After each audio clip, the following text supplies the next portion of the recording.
Hey, Gavin. Hey, Louie. Do you have a little black book, Gavin? I do. It's got all my little exes in it. All my exes, they live in Texas. Do you know any of them? Oh, I probably know all of them, actually. My little black book is tumblr.com. That's where you will find all of my exes. Baby, if they saw the messages I used to send you, Okay, if they saw illegal. if they saw my tumblr.com, if they saw my live journal, Oh oof, boy. I was getting the way I would what is it called? Well, Well, it's subtweeting, but for like Yeah. live journal. Is that dead booking? Is that what that is? Yes, I was dead booking. I am so old that I had a Zanga. Oh god, I think I must have made a Zanga, and then I was like, this is not nearly as cool as MySpace. You were one of those kids. And that's why I feel very uncomfortable being on TikTok. I can't be there. It's not for me. And I understand that, and I appreciate it, and God bless. You know what? I have come to terms with the fact I am aware that TikTok is most likely government propaganda and always will be. It's just switched governments. And so I have come to terms with that and am now back to posting on the Mixed Reviews account. So you can follow the Mixed Reviews on TikTok. It's a lot of the same content that you would get if you follow our Instagram. But you know what? It does really well over there. People love our little clips. So yeah, we're hot on TikTok. And who are we? Well, we're the Mixed Reviews. Oh, baby. Yes, we are. We are a film podcast where we take a film subject such as an actor, director, or a mini genre. We take a whole month. We watch as much as we can. We read as much as we can. We get all that information and we cram it into this show. Plus, we tell you what we like and what we don't like. The reviews are in fact mixed. Don't get it twisted. Get it mixed. That's mixed. No, that's our new slogan. Don't get it twisted, get it mixed. Yeah, that's right. That's right. Something you can't put on a t-shirt because it wouldn't make any sense. Don't get it twisted, No. get it mixed. I don't. Mixed. I would put mixed -eds. Mixed. Well, You I know. will add it to the merch pile of shirts that you owe me. Yeah. Gavin's demands for merch. Yes, exactly. Last month we talked about Willem Dafoe, our Goblin King. I liked that episode quite a bit. I had a freaky little time watching his freaky little movies. We don't have a poll because we don't do that anymore. No. Someday, maybe. Who knows? Someday. I mean, I have been grappling. People fucking still are on Twitter, and it's just like, yeah, but I don't think we should. I think I Twitter's a know. bad hellscape, and that it's hard. best left forgotten. I think it's Nazi hellscape, and then I'm fine not being there. Right. But maybe we could do them on Patreon. We do still have access to our Patreon, and a smaller audience there, though very thankful for the audience that is there. And Yes. and maybe we'll see. But we'll think about it. We'll think about it. workshop, brainstorm. Yeah, me and Gavin are gonna go see a movie tomorrow, guys. So watch are. out for that content. And you should join us on Patreon. It's $5 for all the things. And that'll be up before this episode comes out. But get excited. Get excited. If you're listening to this and you haven't listened to our Gavin and Louie Go to the Movies, go check that out. Speaking of our last episode, we have a correction. Yes. Hot alert update. In our last episode with Willem Dafoe, we talked about the movie Mississippi Burning. Me and Gavin did not like this movie for many reasons. But I incorrectly stated how the historical context, I got mixed up because these civil rights workers were arrested in Philadelphia, Mississippi. Yes. So yes. They were, in fact, it is based on this true story that happened in Mississippi. It doesn't make the movie better, I would say. I think the movie has a lot of good intentions, but is mostly kind of this, fairy tale of white saviorhood about, the Black South. And, I guess that's what Hollywood was doing in the 90s, trying to snatch. Just in the 90s. Totally not. Sandra Bullock didn't win an Oscar for her white savior movie. Well, you got me, gal. You got me, gal. That correction was sent in by our Patreon member Jesse, by the way. So thank you, Jesse. Actually, it's very helpful. Thank you, Jesse. And we actually appreciate the interaction. Speaking of interaction, you can apparently comment on Spotify now. I was not aware. You can comment on specific episodes. And I guess I was aware because somebody did leave that one comment on that one on the Denzel episode, and then it disappeared. Whatever. I digress. See, we're just lying. We're just lying to Yeah. everyone. Yep. Just full lies. But I do want to read this wonderful comment we actually just got on the Willem Dafoe episode. This comment is from our listener Morgan, and it says, "I'm the one straight person in your audience. Seriously though, you guys are the best, and I love hanging out with you and listening to you geek out about movies. BTW, as a 60-year-old, I laugh when you were surprised at the extent of Defoe's career. Oh, you sweet children. Thanks for being a bright spot in a dark time." Oh, Morgan, that's so sweet. I will. We have at least one more straight listener in Yes. Michelle Ice, who Yes. famously straight, who's been with us for a very long time now. And she always sends us Halloween cards of her family dressed up. And they're So so darling. cute. So But darling. Darling is actually darling is the right word. and actually we do have one more straight listener who comes from a very far away land, in Vincent, who was very good at, like, as he said, spreading the gospel of our show amongst his coworkers. Yes. So I really Yes. hope Vincent is still listening as well. Thank you to all the straight listeners. Thank you to all our gay listeners. Thank you to our trans listeners, to our queer identifying all across the LGBTQIA2+ spectrum. We love you all. Speaking of the 2+ spectrum, no, that was like a crazy transition. You know what? I'll take it. You're gonna take it? Okay. We are part of the Glitterjaw podcast community. Just a pantheon of shows, all about your favorite things through the queer lens. We love being a part of that group. You should go check out their other shows. Gavin has another show in the squad, the Q Division. So yeah, we're so happy to be a part of Glitterjaw. Do we have anything else? Do we have anything else? I thought when you were like speaking of the spectrum, you were going to mention that we now have a winner of our May Madness poll. Oh, that's right. Well, okay, and so yes, Gavin, please explain. We did May Madness again this year, and what we do is we essentially give our audience the chance to pick our June subject, which is our Pride subject. And I mean, literally, that's just because May comes before June. And also, Correct. other podcasts do this thing called March Madness. I guess it's based off a sports thing. Whatever. We don't Not our know culture. that. Not our culture. No. And so this year we did kind of a truncated version where we only did 4 heats technically, but 3 heats in the first round instead of our usual 4, whittling it down to a final round against 3 against each other. If you remember, our contestants this year were Ian McKellen versus Rock Hudson, Greg Araki versus Lily Tomlin, and Elliot Page versus Tessa Thompson. When those heats ended, when the dust settled, it was down to Lily Tomlin, Rock Hudson, and Elliot Page. I am so surprised that Ian McKellen did not make it out. I am too. He made it last year. Wow. He got really far last year, in fact. Rock Hudson stands came out this year. They did, because I believe those two were the only head-to-head that I kept from last year. It was those two specifically. Okay, so and I don't know who won this. Gavin has yet to reveal. So it is Elliot Page, Lily Tomlin, and Rock Hudson. And so Gavin, please reveal the winner. In a landslide with 67% of the vote, that means over 50% of the people voted for this. Lily Tomlin will be our June subject. Yes. Oh my God, what an icon. What an icon. You know, I truly tried to be like, hey, time's running out, guys, more people vote or whatnot. But it just, Lily had the lead and she was gonna win. Well, I think this speaks to her legacy, how beloved she is. She truly is just like one of the tippy top Hollywood girlies who's been doing it forever, has been herself forever. I can't wait. Is this gonna are we gonna close the circle on all the 9 to 5 girls with Lily? Yes. Yeah. Wow. We did it. We did it, Gavin. We're gonna have to do our belated Dabney Coleman episode to get. We'll put it on the list. We'll put it on the list. Put a pin in that one. And put it in real hard, real deep. Right.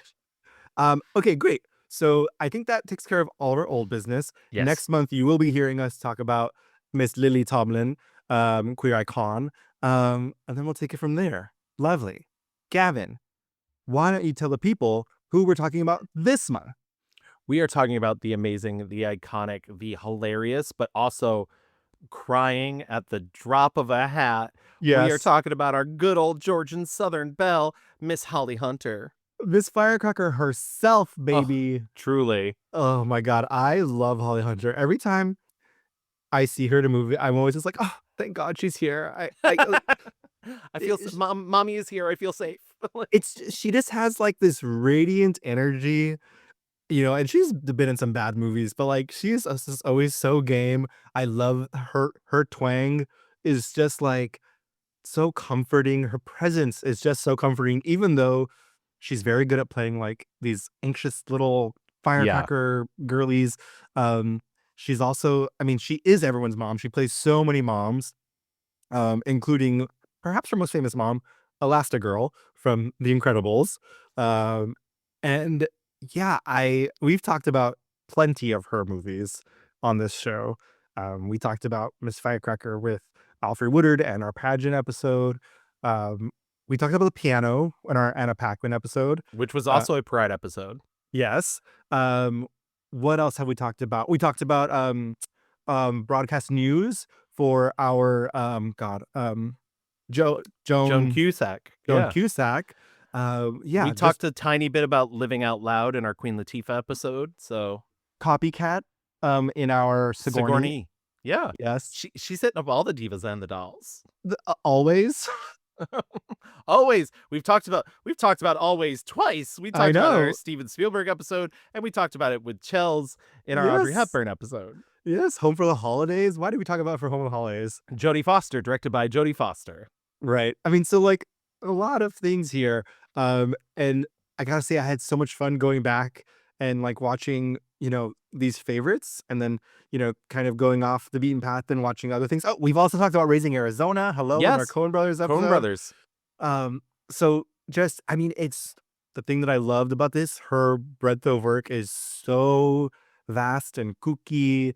Like she has had such a great career, and I think we're gonna have a really tough time like deciding what our 5-star reviews are. Um, and also, Girly was way ahead of the game on getting into TV. She Yeah. was doing when the girls were not doing it. Okay. Yeah, moving back and forth. And I found an interview where she said, like, I was never challenged by that. She's like, I won my Academy Award and then went and did a TV movie. Well, the first thing that I did after I did broadcast news, I did a television movie of the week, and after the next project I did after the piano was an HBO movie. I mean, I've never, and I was doing television. That was in the 80s and 90s. I was going back and forth between television and movies. When people could do that, I wasn't a groundbreaker. I wasn't setting a template, but it was early days of going back and forth. And I never have really been vertical, like, oh, I'm on my way up. I don't do that anymore. Gavin, do you recall the first time you encountered Holly Hunter? I was going to ask you this in case you didn't ask this, because I do love this question. I love when you ask this. It's 50-50, one or the other. I mean, it's most likely Raising Arizona, because my parents loved Raising Arizona. I remember, I remember seeing bits of it as a kid quite a bit, or it being on just a lot. But I think my first real cognizant, and you, of course, this is going to be no surprise to you. I feel like I'm getting the shade already. Was probably Copycat. I love Copycat. Copycat, I saw so many times as a kid. You love Copycat as a kid? Yeah, That movie yeah. stresses me out. I can hear in my head just the, I bent the rules to get you this, Dr. Hudson. I mean, but that's the crazy thing. Like, she talks about how she doesn't fit in perfectly into the Hollywood mold because she is a leading lady who also is a character actress. Um, and I think there are going to be times when we see in movies where that does not really work, and then other times where it's it is the exact secret sauce that makes her pop off the screen. Yeah, I think my conscious knowledge of her, I mean, it was later in life. It was my early college years, and I saw Raising Arizona, and Oh, and Miss Firecracker, because Yeah, I we was have gonna say I remember you talking about in our episode about Alfred Woodard about seeing Miss Firecracker specifically in a class in yeah. college. Yeah, we read the play and then we saw the movie, and it was interesting. It's interesting going back to, these older movies from like the early 80s, late 80s, like when I was born, and seeing her and being like, whoa, she's just so magnetic and such a star. So I saw these older movies like from the beginning of her career, um, later in life, and it really does feel like, treasure hunting when you go back through her filmography, because that beginning time with like broadcast news, like all these like really just banger movies. It's kind of crazy Yeah. how she really was the moment for a while. Obviously, like a lot of women in that period found harder to find work that really satisfied her as she got older. But I think she's really found like, I mean, just looking back, it's just like it's kind of wild. She has so many cool, interesting movies, and things that she's done in her career. So I'm really excited to get talking about Holly Hunter. Awesome. Why don't we get into our rewind and learn a little bit more about her history?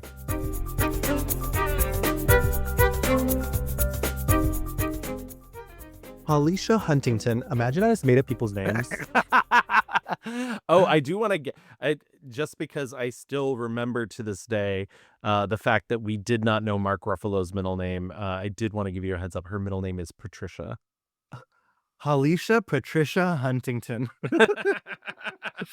I think I was like, I want to make a new bit where I just make up their name, and her name actually isn't Holly, it's Halisha. Halisha, yeah. Halisha. No, Holly Patricia Hunter. She was born March 20, 1958. That makes her 67 years old. And I gotta say, she still looks great. Yeah, she looks Um, amazing. She is from Georgia, small town, Conyers, couple hours outside of Atlanta. Um, she's talked a lot about her early childhood and life.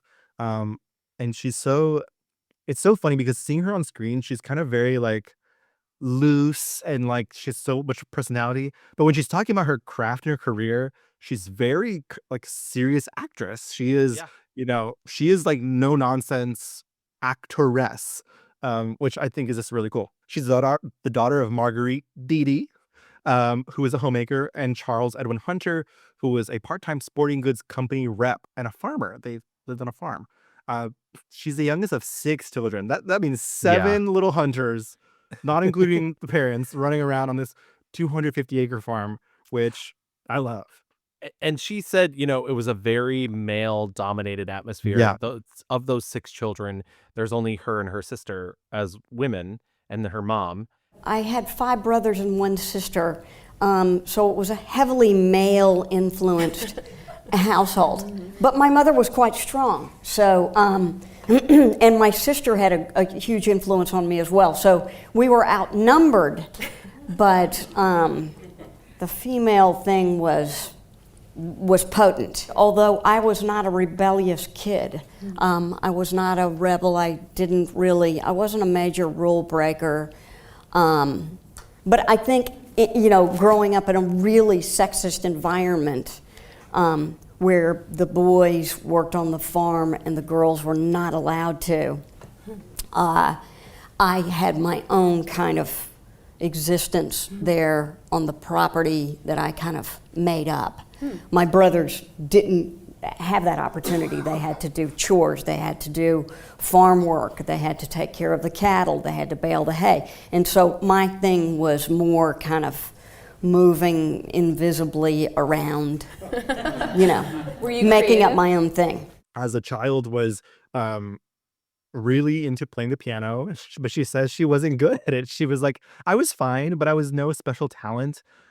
She was always kind of like paralyzed by stage fright and performance fright. And she tells a story about how she was at a recital playing, I believe, Flight of the Bumblebee, and couldn't finish it. She like would get to the end and just like was freeze up, tried it again, froze up again, and just like walked off stage. And she never went back to playing piano. She was just so mortified. But she talks about how she needed an outlet for this creative energy, and so she finds theater in school. worth mentioning, she is unable to hear with her left ear because she developed mumps as a child, which I just think is interesting considering she has such a signature voice, and Yeah. obviously the ears and the throat connected. Uh, but yeah, so she um was found theater in school as a child, and she's like, I have no idea why, but my dad was like, hell yeah, my little actress girly, like not a lick of performing arts or theater in her family, but her parents were very, very supportive. And so she was doing productions of Oklahoma, Men of La Mancha, Fiddler on the Roof, all through high school, and then she fucking went to Carnegie Mellon to go study, which is like I can't imagine. This is the 70s, from not even Atlanta, like hours outside of Atlanta, and picking up and then moving to Pittsburgh to go to this really acclaimed, acting school. It's funny. She had told her guidance counselor that's where she wanted to go, and her guidance counselor was like, "Well, do you have any backups because you're not going to get in there?" Woo! And then she punched her in the mouth Yeah, exactly. and said, Proved "Try them. again." Yeah, exactly. Proved them wrong. I remember I went to my high school counselor, and I was just talking about, like, how could I possibly get into Carnegie Mellon University? And he was like, "You can't.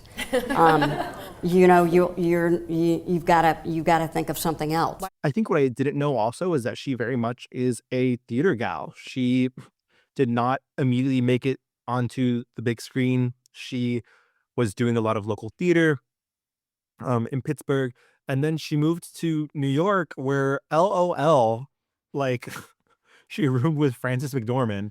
Um, Do you Or- know how she got roomed was- with Fra- this is like a complicated web, but like Yeah, her boyfriend's friend was dating Frances. correct.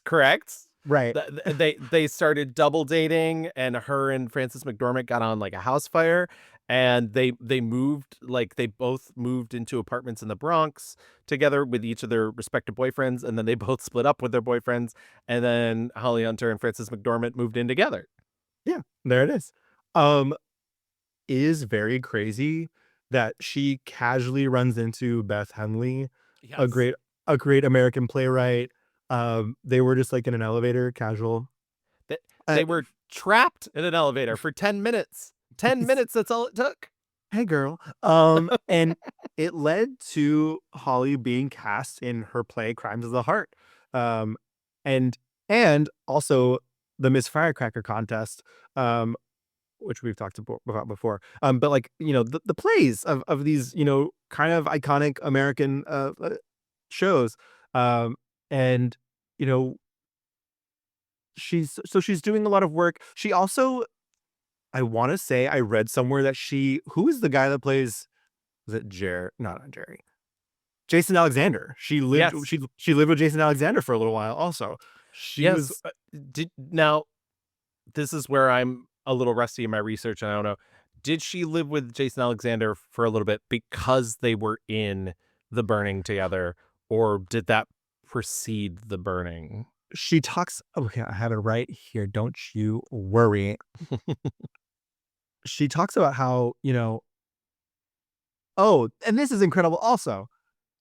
So she was living with Frances. Something happened. Also, she ended up sleeping outside in a park. It says right here, I moved to the city in August of 1980, and someone I thought was a friend had an apartment in this wedding cake of a building, so I slept on her couch for a few days. This must have been before Frances. Then this roommate came back and said, I need my space. Bye. Made her leave. And she says, so I spent the night on the ground in Riverside Park with my backpack as a pillow. She couch surfed for a couple weeks. And then, or maybe this was after. I don't know. I don't know where Frances is. Is she talking shit about Frances? We don't know. It says after couch surfing for 3 weeks, she got The Burning, which is the horror film we just mentioned. And she was making some money. And so she moved into an apartment with one of her co-stars, Jason Alexander. Yes. So the money from the burning, and maybe he was also looking for a place. And you know, she was. I mean, at the same time though, she was like waitressing. Like Right. she was, doing the thing in the city. And I just think it's really funny how she has all these connections to other working actors at the time who went on to huge success. We don't have to belabor the point of the burning, but I did just want to mention real quick that the burning may have come up in our slashers episode. I'm not sure but it is essentially the movie that Friday the 13th steals its entire premise from. But allegedly, just to cover us. And what's funny is I found an interview where someone was like, "Oh, did you learn a lot about acting on The Burning?" And she was like, No, not at all. Not at all. I got a hang of nothing about acting on that movie. Did you take away anything from the experience? Well, I mean, I just remember that they had what was called a piggy that would show up on the camera cart every day after lunch, and the piggy it held a 6-pack of beer, and that was the 80s. the thing I learned was that after lunch was when the camera people attached the beer cart to the back of the camera. Wow, incredible. They said, all right, pop off. So yes, she does the birding. And after that, she decides she's going to move to LA. She's going to try it out there in Hollywood. She did a couple little TV tip spots here and there for movies. Yeah, I don't want to talk about them, but I watched so many of them. Oh my Oh God, my Gavin. God. Yeah. She was cast in 1984's Swing Shift. Which we talked about in our Goldie Hawn episode, because that's the movie famously Jonathan Demme and Goldie Hawn fell out over. Oh, that's right. Oh God, I remember that movie. It's not good. Yeah. She also had her first collaboration with the Coen brothers. It's wild. And she talks about this in an interview with Laura Dern, how they were like, isn't it wild how we met these like auteurs when we were so young and they gave us our big breaks, and like how lucky are we? And it's truly, that the twist of fate, She does an uncredited appearance as a voice on an answering machine in Blood Simple.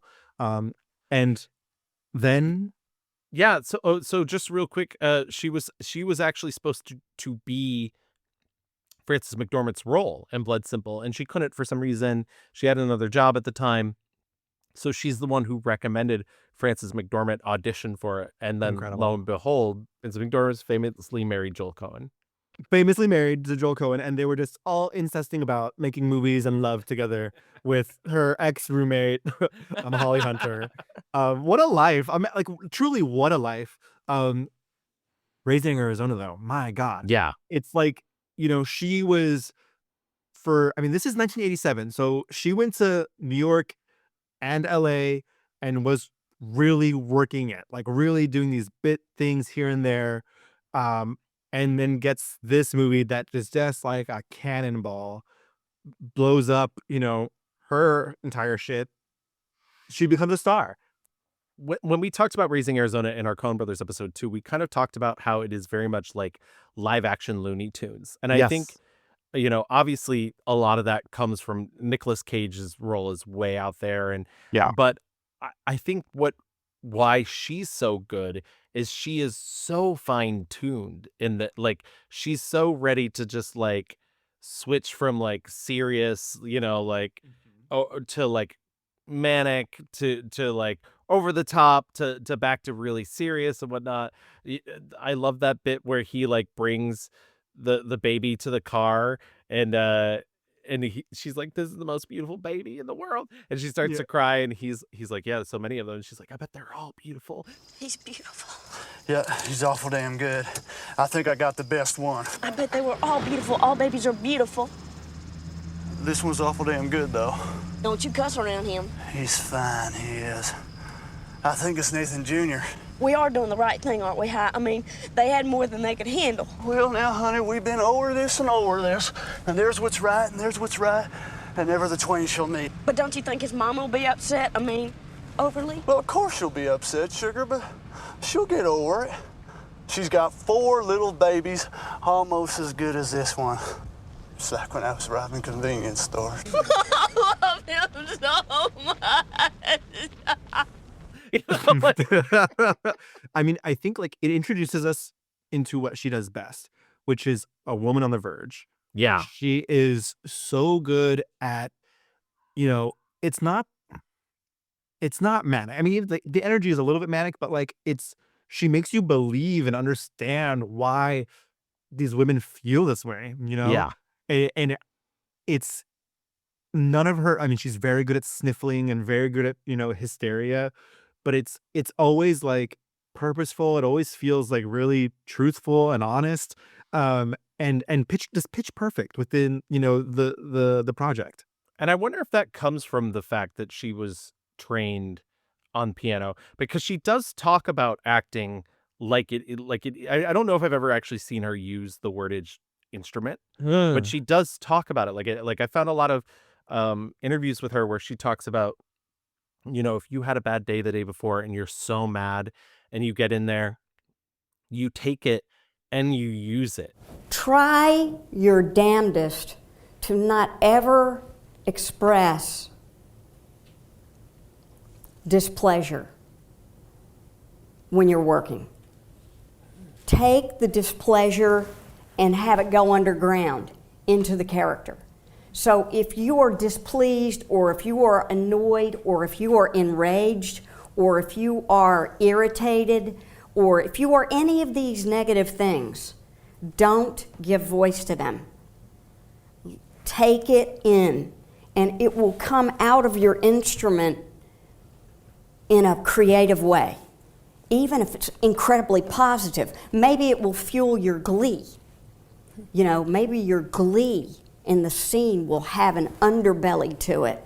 I think that's why, exactly what you're saying, she's so good at finding these ways to make herself relatable, because we don't just, we're not machines. We don't have one emotion at a time. Humans are mad and sad and happy and horny and dumb and smart and all these things. We're doing 1,000 computations every second of every day, and she's really good at layering those on top of each other to make her characters feel very real. Yeah, just to mention, so she plays Edwina, or Ed, police officer who desperate to have a child.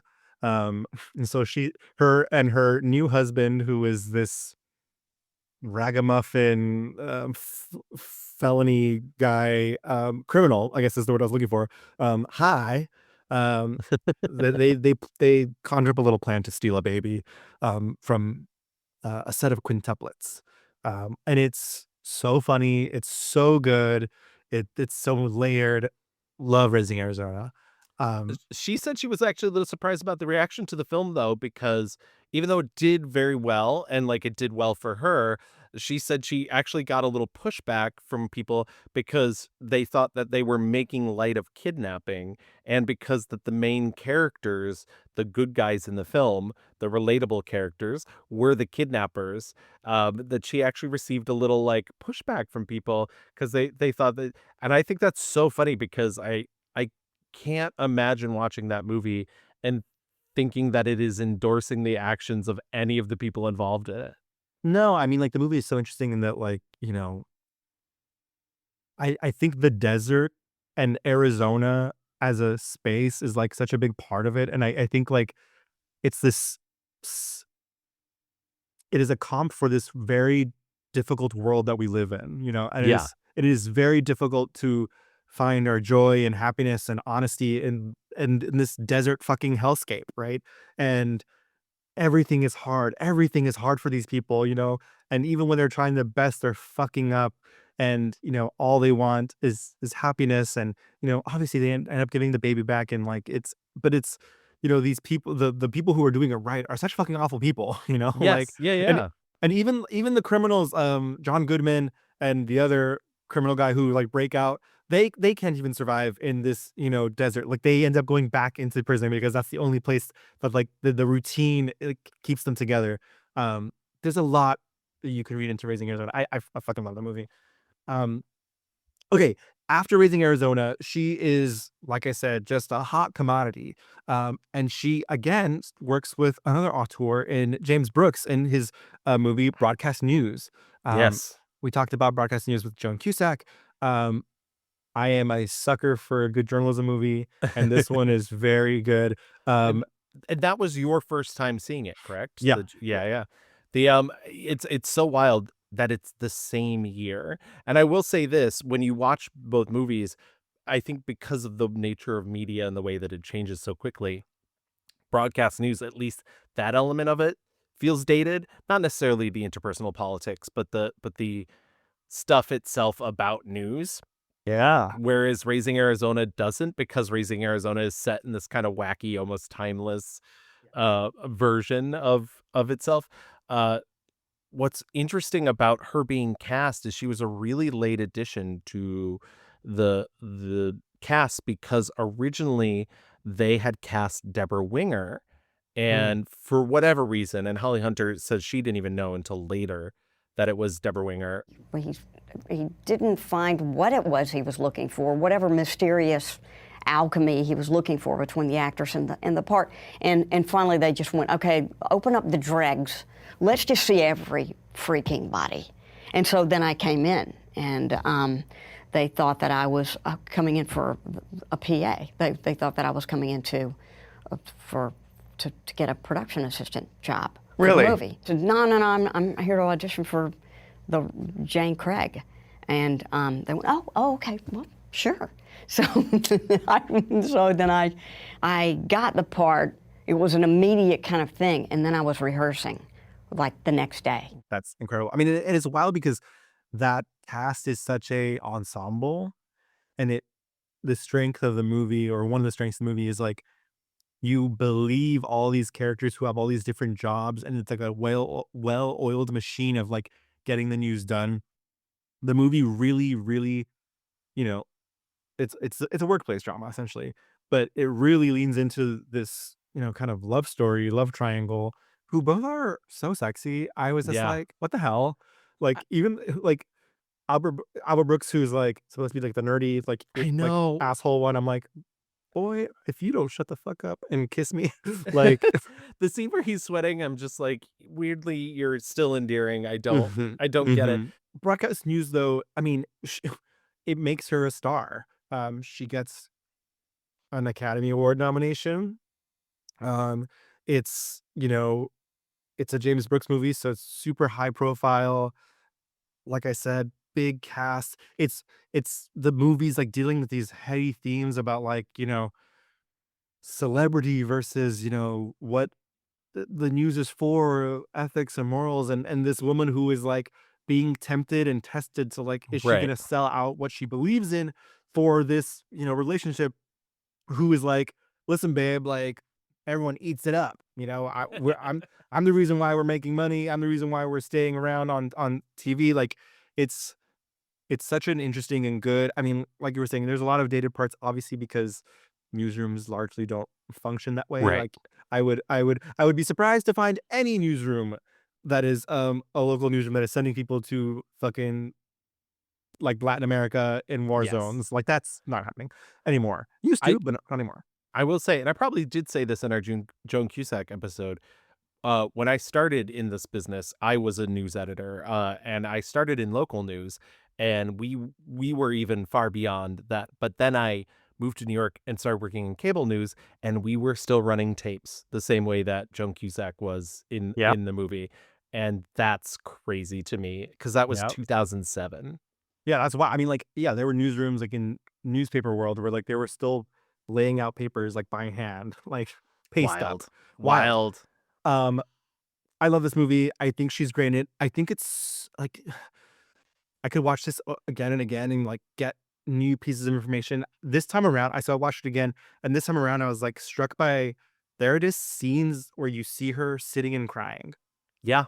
And it's like this woman is overtaken by anxiety, overtaken by panic, overtaken by, she is like this top producer. I mean, the scene alone of her running that fucking newsroom while he's doing the show, and like the president of the network is like, I had no idea she was this good. And she's, I mean, and she grabs that fucking phone and she's like yelling, like, "What do you mean you're gonna try? You're gonna fucking do it!" Like it's incredible. Jane, Craig, just a minute. Then we're going to go to Martin Climate State for the message from Libya. Then you're going to have the carrier pilot from the Sidra in time to... What?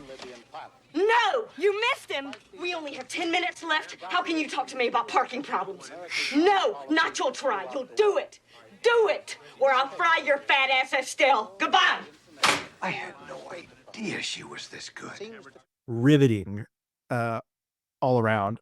But also, you know, she like wants to be loved and like has I these like know. suitors and there's just so many layers there because she's able to play this ferocious producer, Right. also this like very wounded, you know, woman who is like pining for love.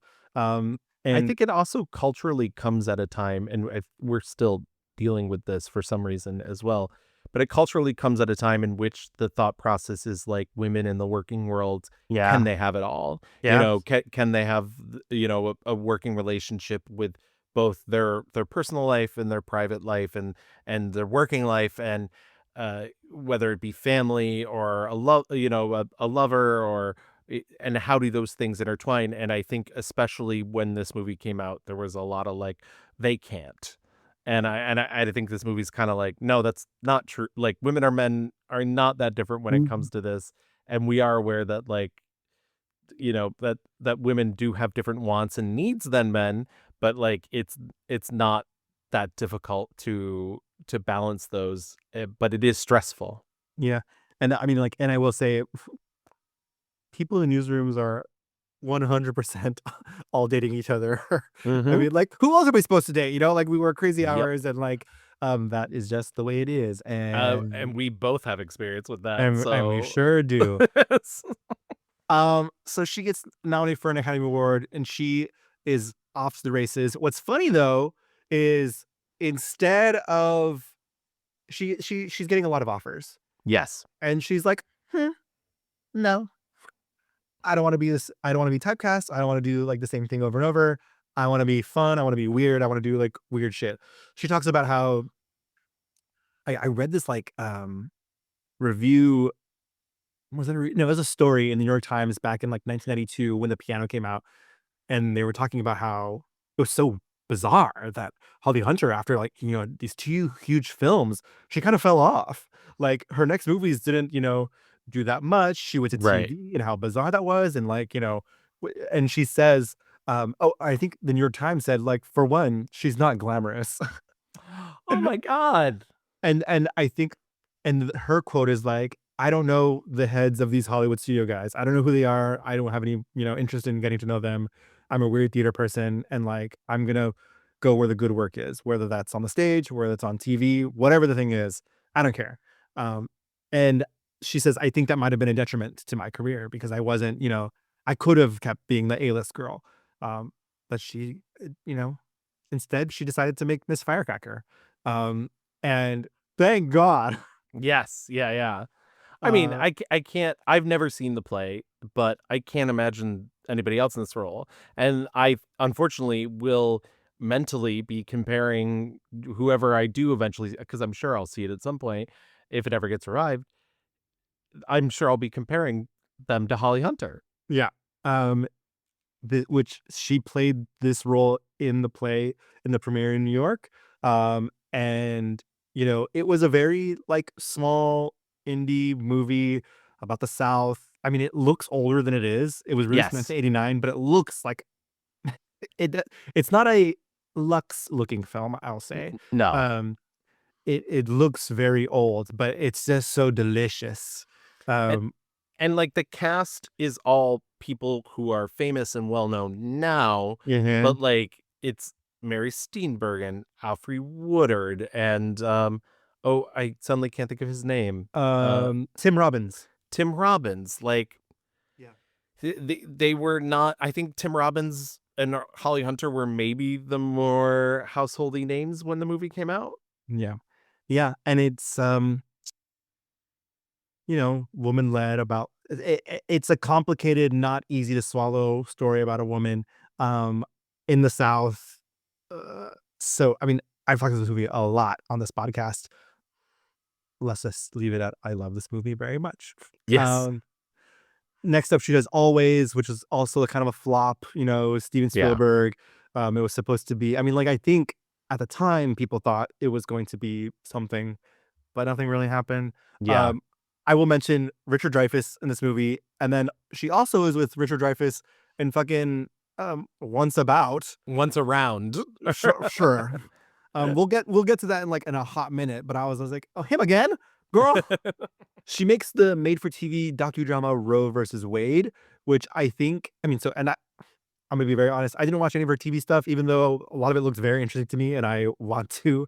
But I was mostly I wanted to see all the bangers. I'm I sorry. know.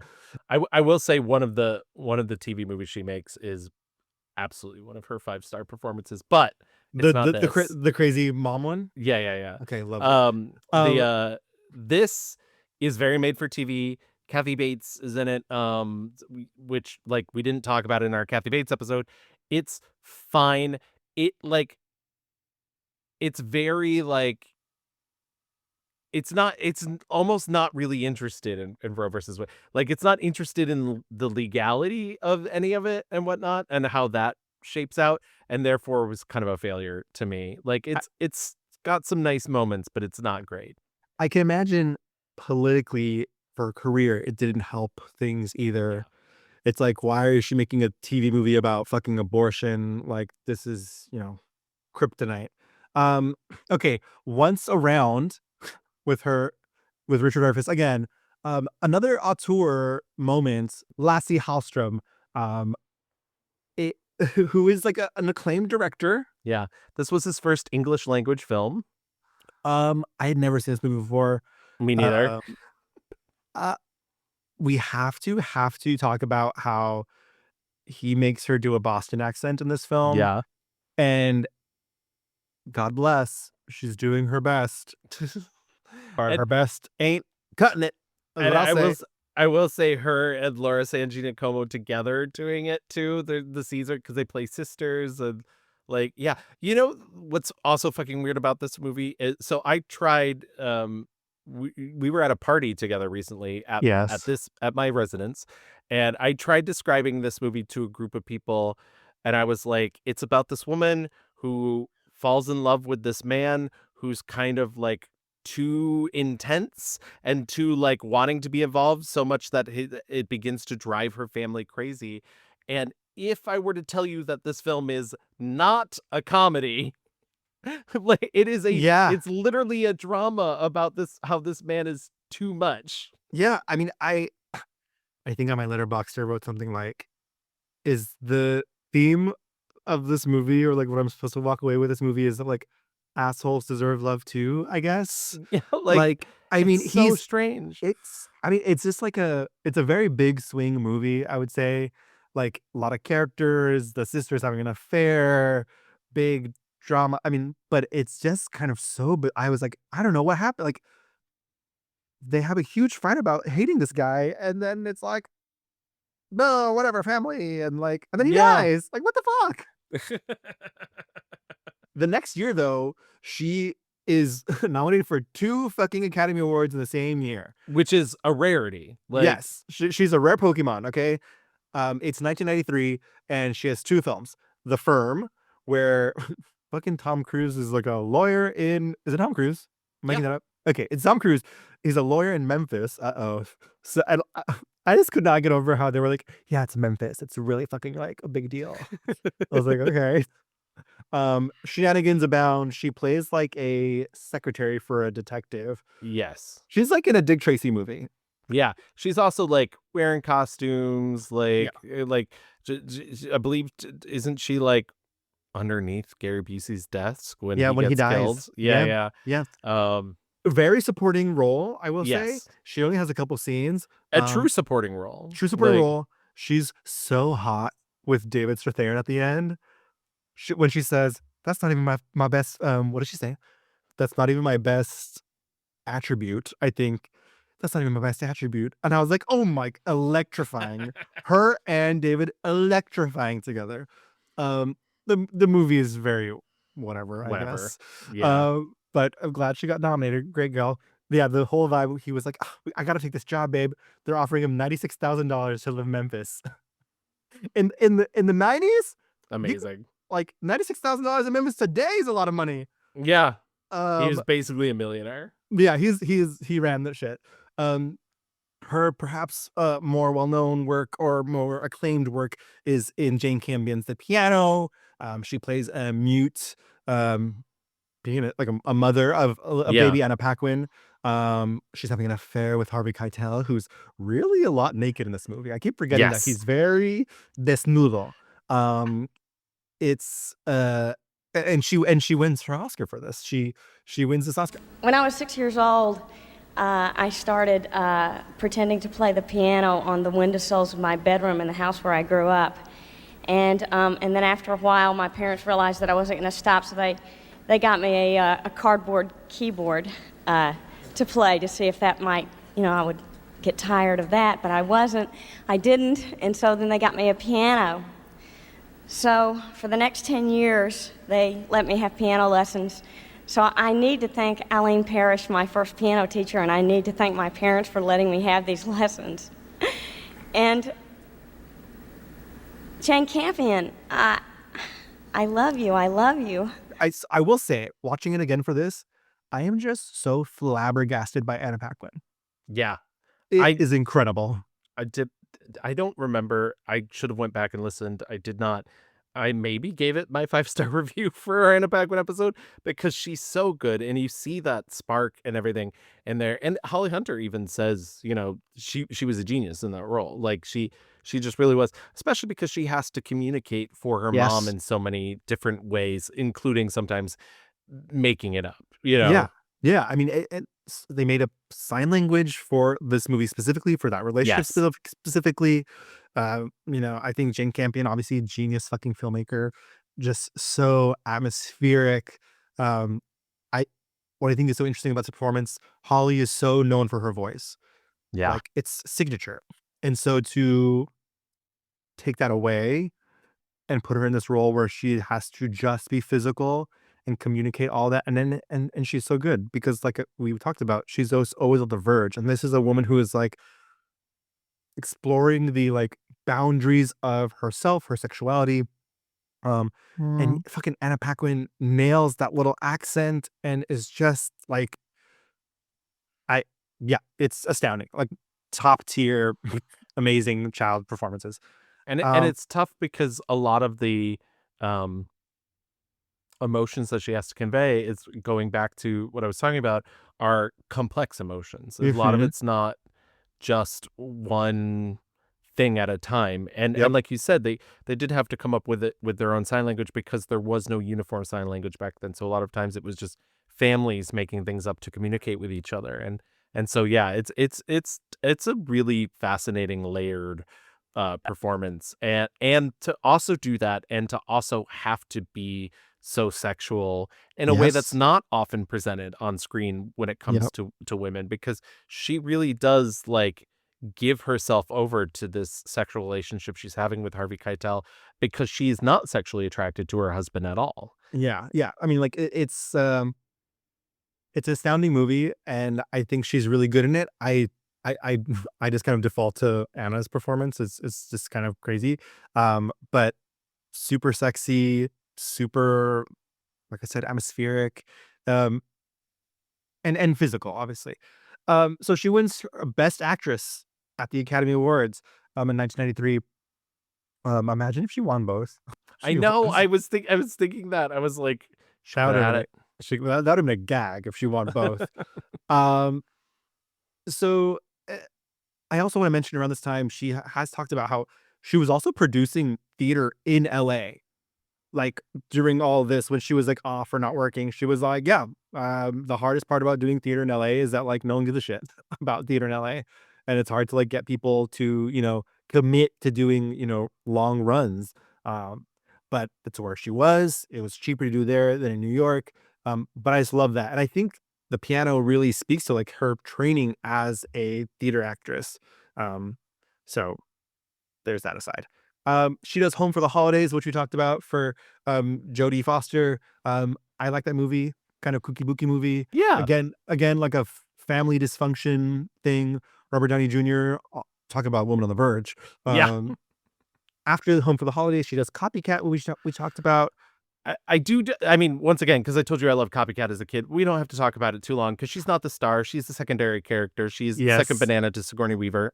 Yes. But I do think it is so funny that she does Home for the Holidays and Copycat in the same year, because clearly what Copycat is doing by casting her is putting her in the Jodie Foster role from Silence of the Lambs into, and so I just think it's really funny that she works with Jodie Foster and then she comes and plays this like young sparky Southern FBI recruit, like Yeah. I mean, it's like so clear. Like they're like, yeah, have you seen Silence of the Lambs? yeah, Can you just do that? Can you just do that? And she's like, oh yeah. Exactly. Oh yeah. So what do you need me for? I think I'm wrong. Because there was something artificial about it. Like posed. She was on display. Why drag a body all the way up a hill, a huge hill, where it's going to be found by tourists at first light? You think he's changed his routine? That doesn't happen. Hello? Yes. No. Monahan. These men are robotic. The murder's like a ritual. The method itself is part of the pleasure.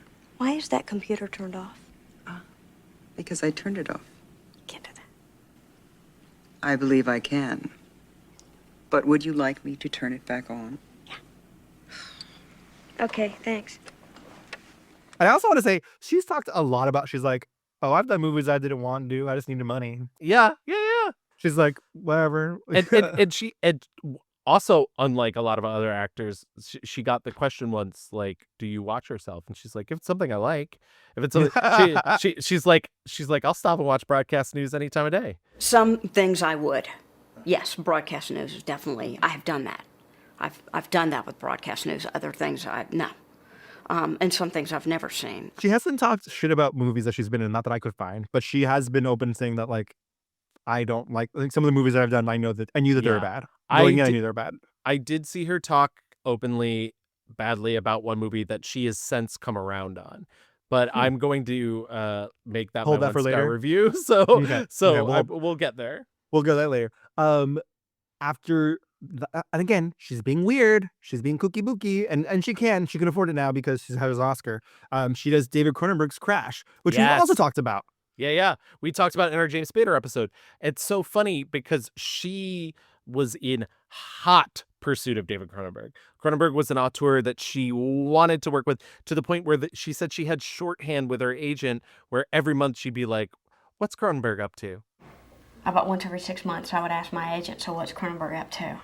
And he became very, very accustomed to just checking into Cronenberg's office to see what was going on. And when Crash came up, once again he made his regular, obligatory phone call for me.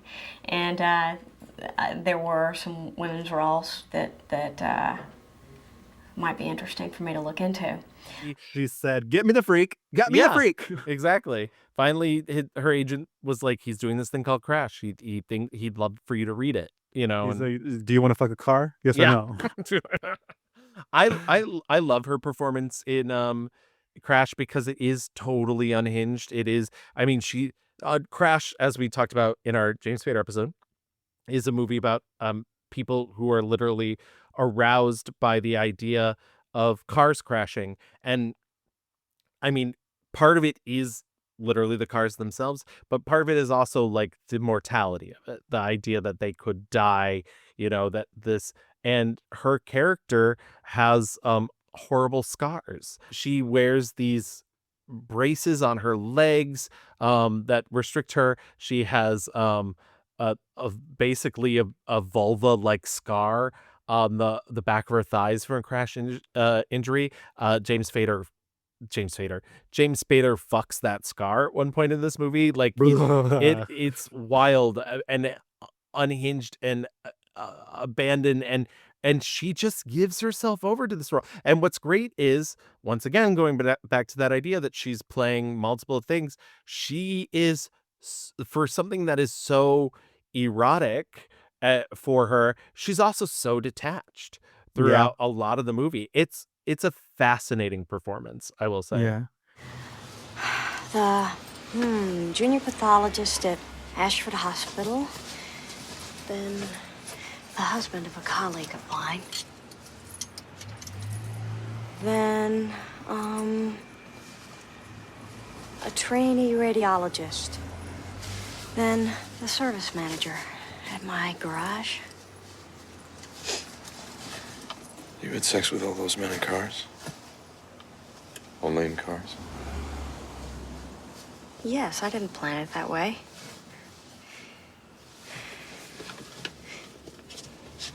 Did you fantasize that Vaughn was photographing all these sex acts? As though they were traffic accidents? Yes. They felt like traffic accidents. She's like, you ever live in Brooklyn before? You ever been to New York? You don't see Francis making movies like this, do you? Huh? And she does it all wearing a fuck ass bob the entire time. Yes. Okay, I am so sorry to say that After Crash is a little bit of a wandering face. She's looking around. She's seeing what is out there. She's doing TV movies. She's playing Billie Jean King. And That's right. That's right. When Billy Be Bobby and Well, she does fucking A Life Less Ordinary by Danny Boyle. Holy my God. Yeah. We watched this for Cameron Diaz, and also the Tucciest of ever Tucci tip spots in this as well. Also, I mean, my God, this movie also Ewan McGregor. And like this, I was like, this movie secretly is like everyone that we talked about in this movie. I'll give it this. If we're talking about Holly Hunter, she actually has such good chemistry with Delroy Lindo. And I love a Delroy Lindo popping up in a movie. And so like those two together, it's really good. I just don't like their characters and don't really understand. Like to me, this I was watching bits of it for this because I didn't want to revisit this movie because we've revisited it so often, even though I feel like we never talk about it. We always just want to skip by it, but it's literally like the people that making it were like, what if we did a Baz Luhrmann movie, but it's because it doesn't like. Yes, there's Danny Boyle isms in it, but it's so early on in his career that it just feels like he's doing Baz Luhrmann. Like it's wild. It's I don't like this movie at all. I think all I wrote in my letterbox was like, never seen a movie more directed by a man. Yeah. It's just, I mean, Straight Cameron Diaz, straight Baz Luhrmann, even though Baz Luhrmann is straight, but it's correct, straight Baz Luhrmann. but that is apt. Cameron Diaz's character is so unhinged and like, yeah, dad, let me die or what. Like, it's horrendous. I hate that movie. Can I do one thing about when Billy Beat Bobby, by the way? Not good, very like whatever. She did get to meet Billie Jean King, and she did get to spend time with Billie Jean King, and she actually said, because Holly Hunter's like, I don't give advice because someone will disprove it almost immediately, but she said the best advice I've ever gotten was from Billie Jean King. And Billy's mantra is champions adjust. And I was like, and Billy's so unbelievably positive, you can't get over it. I mean, her positivity is fueled like jet fueled her life. Jet fueled her life. So I started going, when things got bad, I would go, in myself, I go, I'm a champion. I'm a champion. Okay. And she says, I think that to myself all the time. I'm like, I'm a champion. I love that. Fuck yeah, she is a champion. You're a champion. Greatest of them all. Next movie she makes, Living Out Loud. We talked about this a little bit for Queen Latifah. Yes. I think what happened is I was like watching this for Queen Latifah and I was like, she's not in this a lot, so I'm gonna stop. I finally watched the entire thing for this episode. Interesting. Just like a weird little nugget of a movie. I'm like, is this good? I don't know, but like, it's weird. I love this movie, and I remember seeing this movie around the time it came out, probably playing on HBO or whatever. So maybe a year after it came out or something like that. And I just remember watching this movie, and it, in the eyes of a teen, it made me feel like an adult. It made me like I felt like I was being privy to secrets that Yes. I didn't know, like that adults had these complicated thoughts about their own lives that like you Yep. know like things didn't always work out. Like she plays in it a woman who has recently gone through a divorce, and a lot of it is in her head. There's a lot of like pseudo fantasy sequences that occur in the movie. And also, I think I do like I've said this about a billion movies on this show, but like it's one of those movies that made me want to be a filmmaker. I think that scene in the lesbian Yes. after hours club that turns Yes. into like a brief musical number.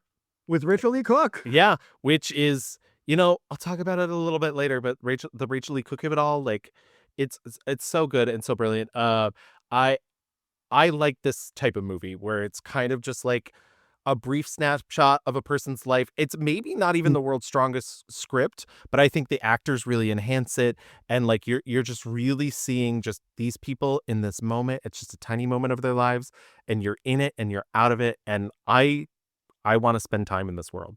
Yeah, I was watching it. I was like, wow, this is such a great like breeze through New York. Like it's Yes. a great New York movie. Dead center, middle of the 90s. Yeah, Queen Latifah was very good. And Danny DeVito, so charming in it. Oh my God, Um, yeah. Very good. She like what else is she doing here? She does like a little. She does Kiefer Sutherland's last directorial effort, Woman Wanted. She does Harlan County War, which was on Showtime. She also does, and I really don't want to miss this movie. And this was actually earlier in the 90s. Sorry. So we did kind of breeze past this.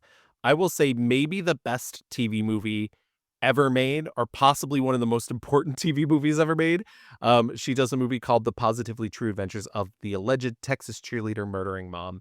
It's so good. You can find this movie online. I urge everyone in our audience to watch this movie. It is such brilliant, brilliant satire. Half of it is like pseudo documentary, like she's doing a news show. Half of it is all recreation and whatnot. And it's her and it's Beau Bridges and Swoosie Kurtz. Michael Ritchie directed it, which, you know, this was part of, you know, he had good and bad movies throughout his career. This is one of the better ones. I truly think this is like should go down in history. Like, you know, it's like what, like Roots and Duel, the Steven Spielberg movie, and like this. I truly think, yeah. And Incredible. she wins an Emmy for it. So hey. Yeah, she wins an Emmy for that. I'm telling you, that woman was never, ever going to be killed. Verna felt competitive towards me, okay? Which I never understood because she taught baton. She had an advantage that I didn't have. She knew people I didn't know. Have you talked to her yet? No, not yet. Well, she'll tell you that when Amber made 7th grade squad that I tried to get her disqualified, and that isn't so, okay? Okay, but there was a degree of competition between the two of you. This is my philosophy, and I tell Shanna this. If someone is pushing from their end, you got to push from your end a little harder. I mean, the athletes in the Olympics, getting to be president of the United States, it's all the same thing.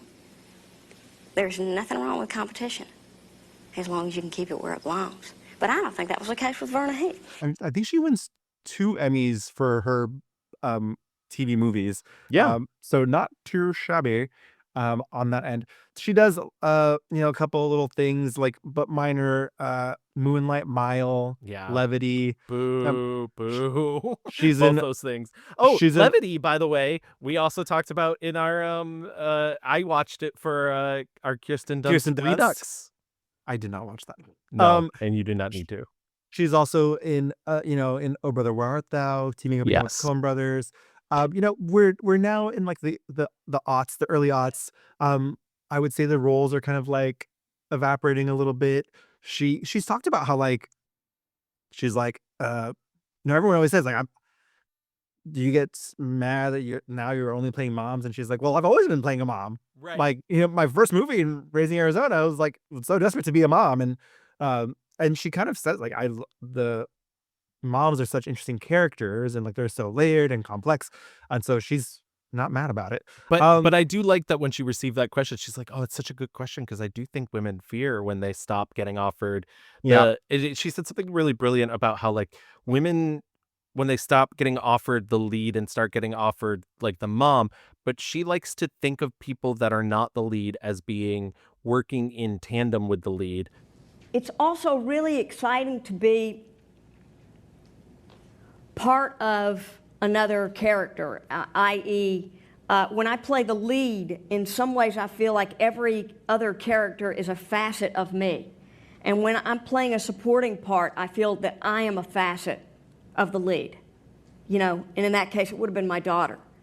And so in some ways, I'm just an externalized, another persona, other elements of who she is.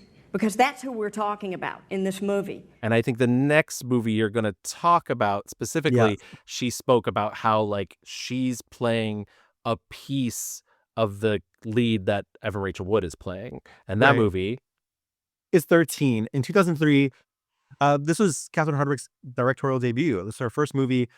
She like self-financed this movie. She wrote it with Nikki Reed, who was then 14 years old. Yeah. Wrote it in like 6 days or whatever. Yeah. Everyone Can I provide a little historical context though? Because I know we're not that apart in age, but this movie came out like around the time I was graduating from high school. And this movie was like every parent's boogeyman. Not my parents. My parents didn't care. At this point, my parents had already raised my two sisters. They were, you know, Nikki was already in college at that point. So, but this movie was like a boogeyman. It was like the shocking truth of what it's like to be a teenager in 2003 and it's so like, it was so just like shocking for people at the time. That being said, I'll let Louis take over. I had not seen this movie. Stars Evan Rachel Wood as, I guess, a 13-year-old. And I'm not saying because she doesn't look like it. It's fine. Like older people playing younger people, fine, whatever. Yeah. But it's just kind of, Gavin's right. It's shocking to see. And a part of me is like, am I so naive? Am I an old man now that I'm like, to me, this film reads very just false. Like it reads like was made by, you know, these old people who were like, we have to put the most shocking, crazy things to like showcase how bad kids are and how and also like I didn't even think about this until now. It's kind of a little bit fucking racist against Latinos and like you know quote thug life and cholo life and like all the things that like kids in LA are up to. I'm like, this is fucked up. You can't just put rap music and show kids running around like on whatever fucking street and like they're all stealing shit. I'm like, I just don't. A lot of this movie to me just felt like a souped up CW show. Yeah. Like meant to titillate and meant to scare and shock. And it's and I don't doubt that there are young people who are destructive to themselves and each other. I don't doubt that. But a 14-year-old wrote this in 6 days. I can fucking tell. Yeah, exactly. I will say, and this is probably an unpopular opinion because I do know there are people out there who like this movie, but to me, it's like, I think, especially with The Distance Now, which by the way, it has been 23 years since. So if there was a sequel, it would now have to be called 35. Yeah, scary. This is like Reefer Madness to me. It's like a propaganda movie and like, listen, I think Evan Rachel Wood is actually very good in the movie. And I think Holly Hunter is very good in the movie. I just don't think the script is there. And I think a lot of the stuff they have to do in the movie is very bad. And I think you even wrote it on your Letterboxd review. The thing that struck me the most this time is it's not interested in anybody's internal life. Nope. Like it's not interested in being like, why is anybody acting the way they are? They just are. I think it also nowadays, when you look at it, it feels kind of quaint because it's right on the edge of social media.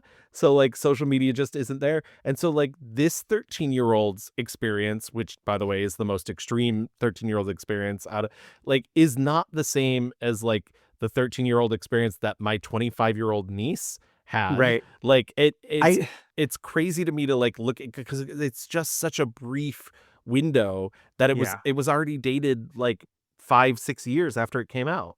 Well, I also just don't. I mean, again, of this thing of like adults not understanding children.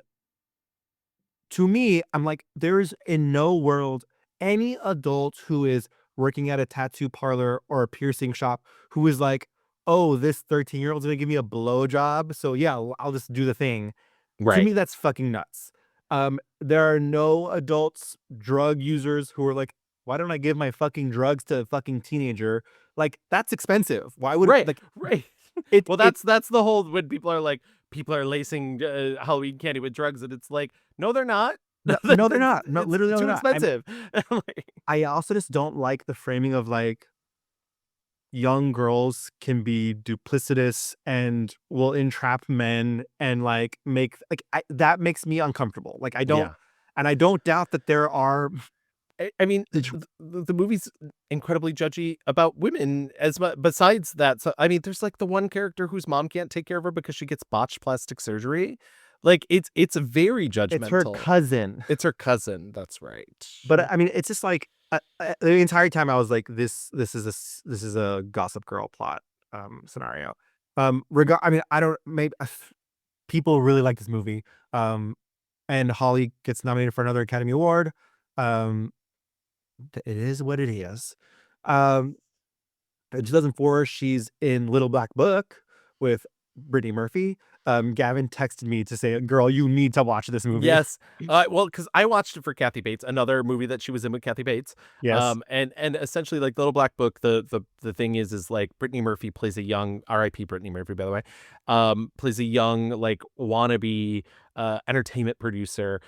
Her dream job is to work for Diane Sawyer, and she gets a job on this very Ricky Lake-esque daytime talk show hosted by Kathy Bates, and her like supervising producer is Holly Hunter, and she comes up with this idea about like blackberries are basically modern day Little Black Books. And Brittany Murphy's having problems with her boyfriend. She doesn't really know if they love each other. And basically Holly Hunter sort of connives her way into making Brittany Murphy check out the women in his Little Black Book, all under the guise of she's then going to have them all together on an episode of this talk show. Right. She kind of like traps her. Yeah. It's the gag is that Brittany Murphy thinks like this is my friend and she's helping Right. me like with my man troubles, but the gag is that she's actually producing her for Right. a show. She's like Jigsaw if he served cunt. Like Correct. that's Correct. I'm not doing this. I can't. Okay. I can't. It's like going through someone's drawers. Hey, Stace, would you wear a thong in front of your boyfriend's parents? Repeatedly? My boyfriend's parents. Mom, Dad, Joyce, Hawaii, 99. He doesn't bring girls home, huh? Oh, look, Christmas '98, they went to Aspen. I can't believe this. He could have a sister named Joyce, who he French kisses and licks. Dare you to press the next arrow. And If she served tight curls the entire time. yes. By the way, complete sidebar. Can we talk about Holly Hunter? Could we talk about wigs on this show all the time? Holly Hunter has the best hair. Like Yeah. just literally like always full of body, always mane. Just, yeah, A mane a of hair. mane. And it's so good. I digress. And so this movie, like I think Little Black Book is often marketed as a kind of like throwaway rom-com. Yeah. And this third act is literally a horror movie. And It's vicious. It's vicious and it's biting. You know, it reminds me the most of when we talked about The Shape of Things, the Neil LaBute movie, in both of our Rachel Weisz and our Paul Rudd episode about like how far would you go to like change Yep. someone? Mhm. And this really has that sort of dastardly like I'm tinkering with your life and I'm doing it to see how much I can get away with. But I actually almost think no, they're both pretty gross. But one is to get an A and one is for pure television entertainment to Yeah. advance the career. But it's really great. And when she confronts Holly Hunter about it, it's really good. Yeah. It's And I don't think Holly Hunter, I think based off the face she makes, with the camera pointed at her, I don't think she learns a lesson. no. I mean, she's like, I'm taking us all down. Yeah. I'm blowing this thing up. She used to be a real journalist, and now she's fucking making Ricky Lake's show. Super interesting movie. Really interested in like privacy versus what's the famous line is omission is betrayal. Yeah. Like and what is the line between having secrets and being private? And it's I think there's even though like it's a very complicated web that I don't know, like I think the ending is pretty bad actually, like and then she goes to Diane Sora's office Well, and is like I think the ending has to be the way it is. the rom-com ending. Yeah, exactly. In order to maintain that audience. But I think that that spark that's hidden in there, in a way, this is almost like if broadcast news is a question, this is trying to answer that. And it's not all 100% successful, but I do think it has a lot more interesting ideas than your average kind of disposable. 100%. Yes, R.I.P. Brittany Murphy. We loved her so much. She's so good. She's really good in the movie. Yeah, very good. In 2004, she also provides the voice for Helen Parr, Elastigirl, in The Incredibles. And I will say, I hope she fucking if she doesn't have to work ever again. Okay. No. I hope the Disney Pixar girlies are paying her out every year for every Incredibles thing ever. Yeah. And she can continue being her little freak self as long as she wants. And she's talked about the production of the movie, how crazy it is, where it's like she'd go in for 3 hours every month for like a year and a half and just do it. And she's like, they never let me read a full script. So like, it's just her and Brad Bird in a recording booth. She said she didn't meet Craig T. Nelson until 18 years after they made the movie. That's insane. Yeah. And so like, yeah, it's wild that, but yeah, she, or 12 years, I think. Yeah. Whatever. Some nominal amount of time. Yeah. And, is there like a crazy factoid where it's like she had experience with like flight training? I think was it from Always? And so oh yes, yeah. When she in The Incredibles, she has like the Niner, like there are kids on board. Like she knew all that stuff, and so she was like able to work with the writers and like that's her actual knowledge of that's awesome flights and shit. She's very good. I mean, her signature voice perfectly deployed in this movie. I let this happen, The new sports car, the getting in shape, the blonde hair, the lies. Yes, he attempts to relive the past. Now I'm losing him. What do I do? What are you talking about? You are Elastigirl! My God, pull yourself together! What will you do? Is this a question? You will show him you remember that he is Mr. Incredible, and you will remind him who you are.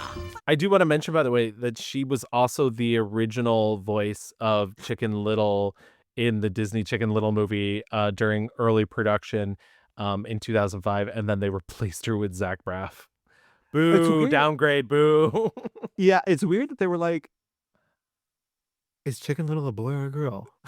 And if she's a girl, it's gonna be Helen, like Holly Hunter, and if it's a boy, it's Zach Braff. Very bizarre choices all around.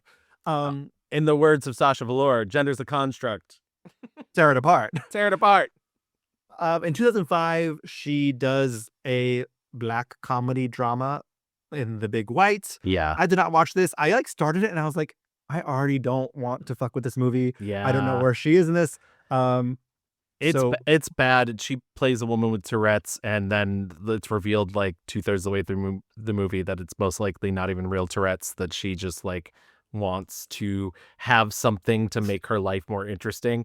Sure. I will say that there is a great moment where like she's talking to a child and she's like, go home and tell your mother she's a whore. But yeah, Right, it's a love really that. bad movie. I mean, it's literally just a Coen Brothers wannabe. And like, honestly, if you're going to make a Coen Brothers clone, like it doesn't hurt to cast Holly Hunter in it. But Yeah. it's just unfortunate that it's like Robin Williams is also in it, and Yeah. he said that this movie was one of the reasons he went back to drinking. And Oh my God. yeah, no. it's just not Oh, cursed all film. Also in 2005, she becomes an executive producer and develops her very own starring TV show for TNT, Saving Grace. I believe she did it for 3 or 4 seasons. great. 3 seasons, but the last season was longer than the other 2. I think the last season was like 19 episodes. It premiered in 2007. She got a Golden Globe nomination, a couple SAG nominations, an Emmy nomination. She said it was very different acting wise, Yeah. like just like being on set every day. You have a certain amount of time, you're making just like over and over. But she liked the stability. And she said as a producer, it was interesting because she got to make a lot of creative decisions. She knew that there was going to be a big guest star. She got a hand in casting them. She got to pick the other people that were in the show. And she said in a very funny line, she said one of the great things about it was, she was suddenly in a room with 8 writers. And usually if you're doing a movie, you get to talk to maybe 1 writer, or if you're doing a bad Hollywood movie, 18. Girly. We're kind of sadly, the roles kind of have dried up, disappeared. So like this last quarter of her career, she plays Senator Finch in Batman versus Superman: Dawn of Justice. A LOL. movie I will never see. So I did watch her. I know it's a very small role, and I did like YouTube some of her clips, and there's this whole like very embarrassing line that she has to deliver where she's like, you can tell me anything you want. You can tell me that you can pee in a jar and tell me it's grandma's sweet tea. And then there's like a callback to it later. And I was like, this is so stupid. Good for her for getting that money. But Yeah. She also does like an Alan Ball HBO show. Is it Now, Then and Now, Now and Then? it only lasts a season. So it's called Here and Now. Here and Now. She, is in Succession for a little bit. She does Mr. Mayor on NBC. I didn't realize that was a Tina Fey show. Yeah. And I was like, I should watch this, but whatever. Only one season. Yeah. And yeah, she like the last thing she has done, sadly, is voice. Or she was in The Electric State, which is like a fake movie from Netflix with Chris I Pratt. was gonna say something else I didn't really. One thing that you didn't bring up that I do think that she's particularly good in is she plays it's a supporting role, but she's in The Big Sick in 2017. Oh my God, I can't believe I forgot The Big Sick. Yeah, That movie's so good. and it's a rom-com written by Emily V. Gordon and Kumail Nanjiani, starring Kumail Nanjiani and Zoe Kazan.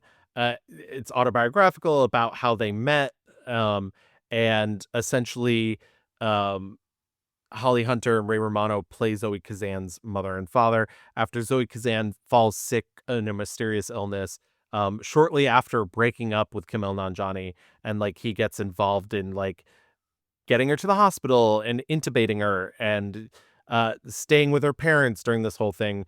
And so when she wakes up, she's like really confused as to why the fuck he's even there, because he hurt her and now he's spent all this time with her. And I will say this, I think the most interesting thing about this is the portrayal of Emily V. Gordon's parents in the movie are 100% fictionalized. The Ray Romano, Holly Hunter's character, their backstory, everything that happens with them in the movie, none of it happened in real life. And Holly Hunter said she did not even meet Emily V. Gordon's parents, and neither did Ray Romano. And she's like, but that's what we do as actors, we create characters and whatnot, but like very different in terms of like, she met Billie Jean King, and she met that when she did 13, she met the woman that she was based off of as well. And so like, for that, so it's funny they had to draw on Holly Hunter's life. There's a scene where she like shuts down a heckler, and I guess she really did that in real life at the US Open. Yeah. I saw that. I was like, okay, girl. I love The Big Sick. It's so good. I think she's very good in it. I think she's able to do that tender, but like at the beginning of the movie, she's like, Kumail, I don't know why you're even here. Right. We got it. Well, babe." I love when he's like enjoying your sandwich and she's like, it's the fucking best. When he says the joke about 9/11 and they're like just like deadpan. Yeah. It's He's so like, we good. lost 9 of our best people. Yeah, She's like, yeah. He's like, I'm Too joking. soon. Yeah. Too soon. I watched this Breakable You. I did watch Breakable You, which is a bad movie and stupid. But I will say, weirdly, the first movie that made me go, and I've met him before, so I felt even more complicated. First movie that made me go, is Tony Shalhoub hot? Yes. Like the sexiest Tony Shalhoub has ever been in a movie. The man, there's literally it's a because he's scene. bald. It's because he's bald. It's because he's so bald. hot Yep. bald. And there's a scene where he's like only in his underwear, and I was just like, holy shit. I was Yeah. like, so if you do want to see a very hot Tony Shalhoub, maybe fast forward through some scenes. And that kind of like gets us, to now. The last thing she did, like we mentioned, was Electric State, which what the fuck ever. She has a pair of twins. I know that. She does. She was once married to Janusz Kaminski, famous cinematographer who did Schindler's List and Saving Private Ryan, works a lot with Steven Spielberg. They were married from 1995 to 2001.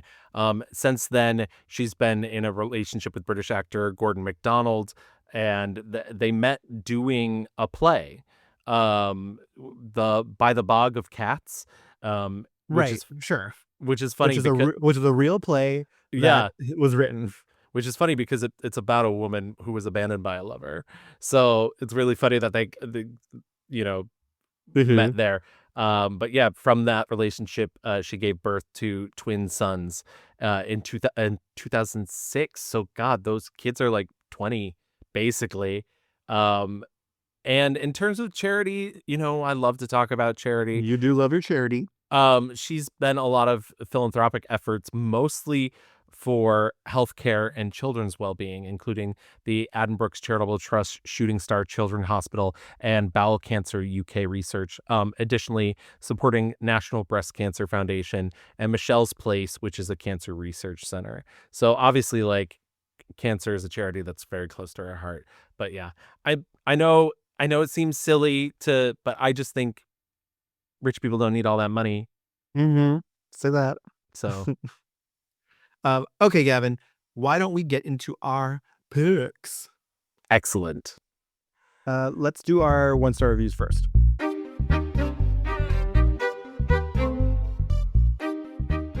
So my I'll go first. I'll take the bullet. I'll bite the bullet. Okay, yeah. You feel it feels like you have something you want to say, Gavin. You don't have to reinvent the wheel.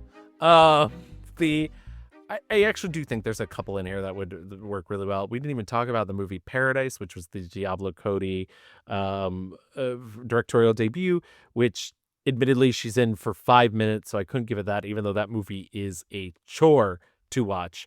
But I will say maybe at the top of my list of bad movies that she's in is Dan just blew his nose, and I can hear it out there. I would say the top of the list of bad movies that she's in is 1999's Woman Wanted, directed by Kiefer Sutherland. This is the final film that Kiefer Sutherland directed.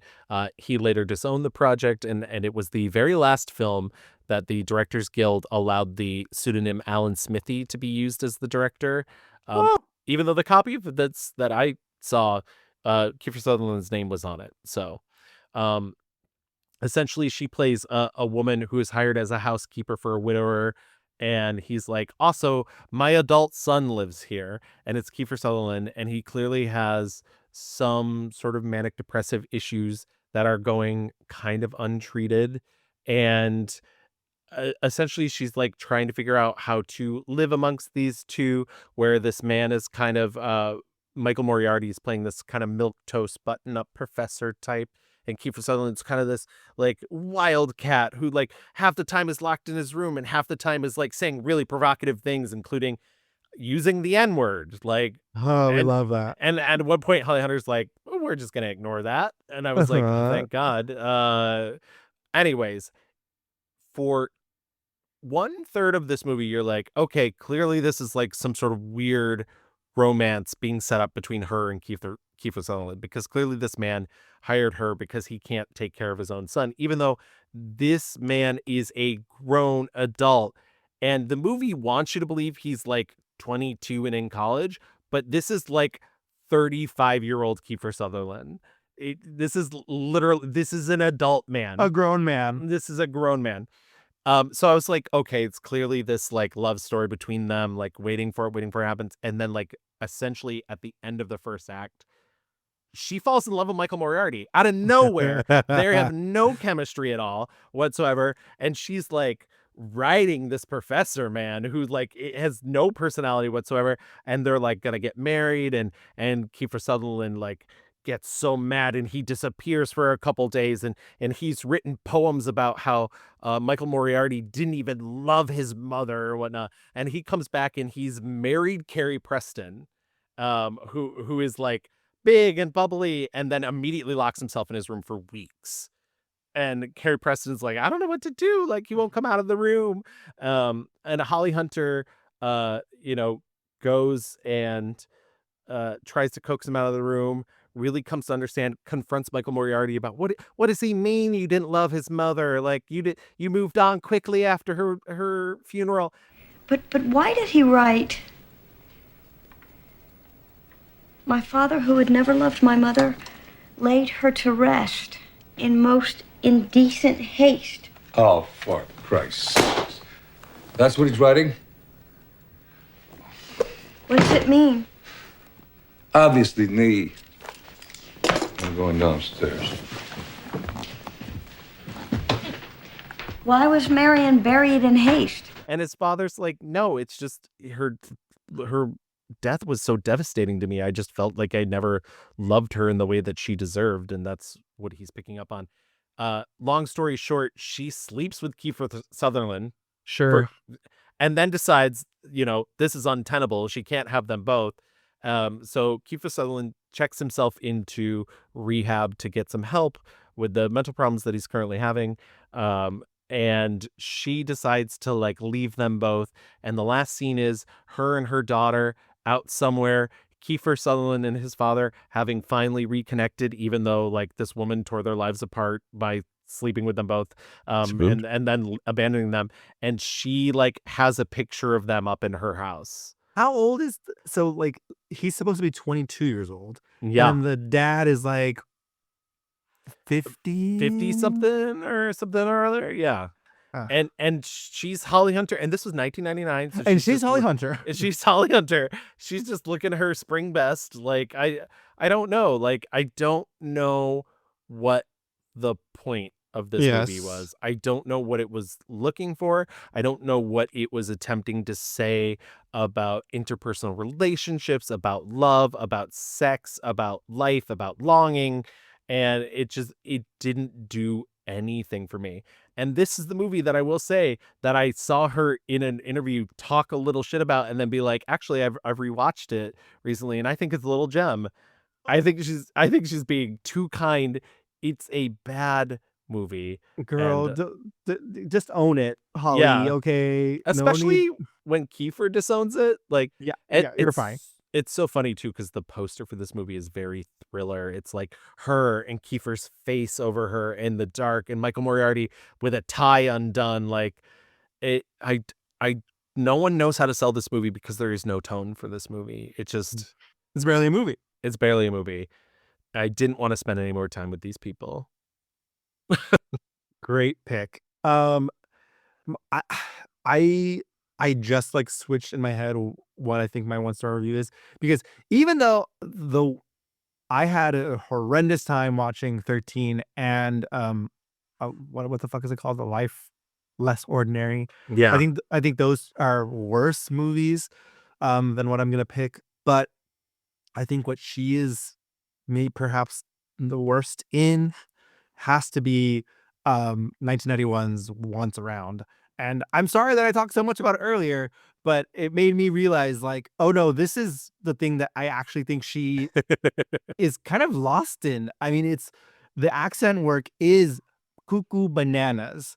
And I can hear her like trying to like make sure you get the like I can't do a Boston accent, but like you can see her and hear her trying to do the thing. And maybe it's because I'm biased because I know her real voice so well. It's just kind of like, what is happening? Why did they cast Holly Hunter in this clearly very Italian X role? Like, I don't understand. And no one else in the family really even has like a crazy Boston accent. Like her parents don't. Like they just get to be fucking people.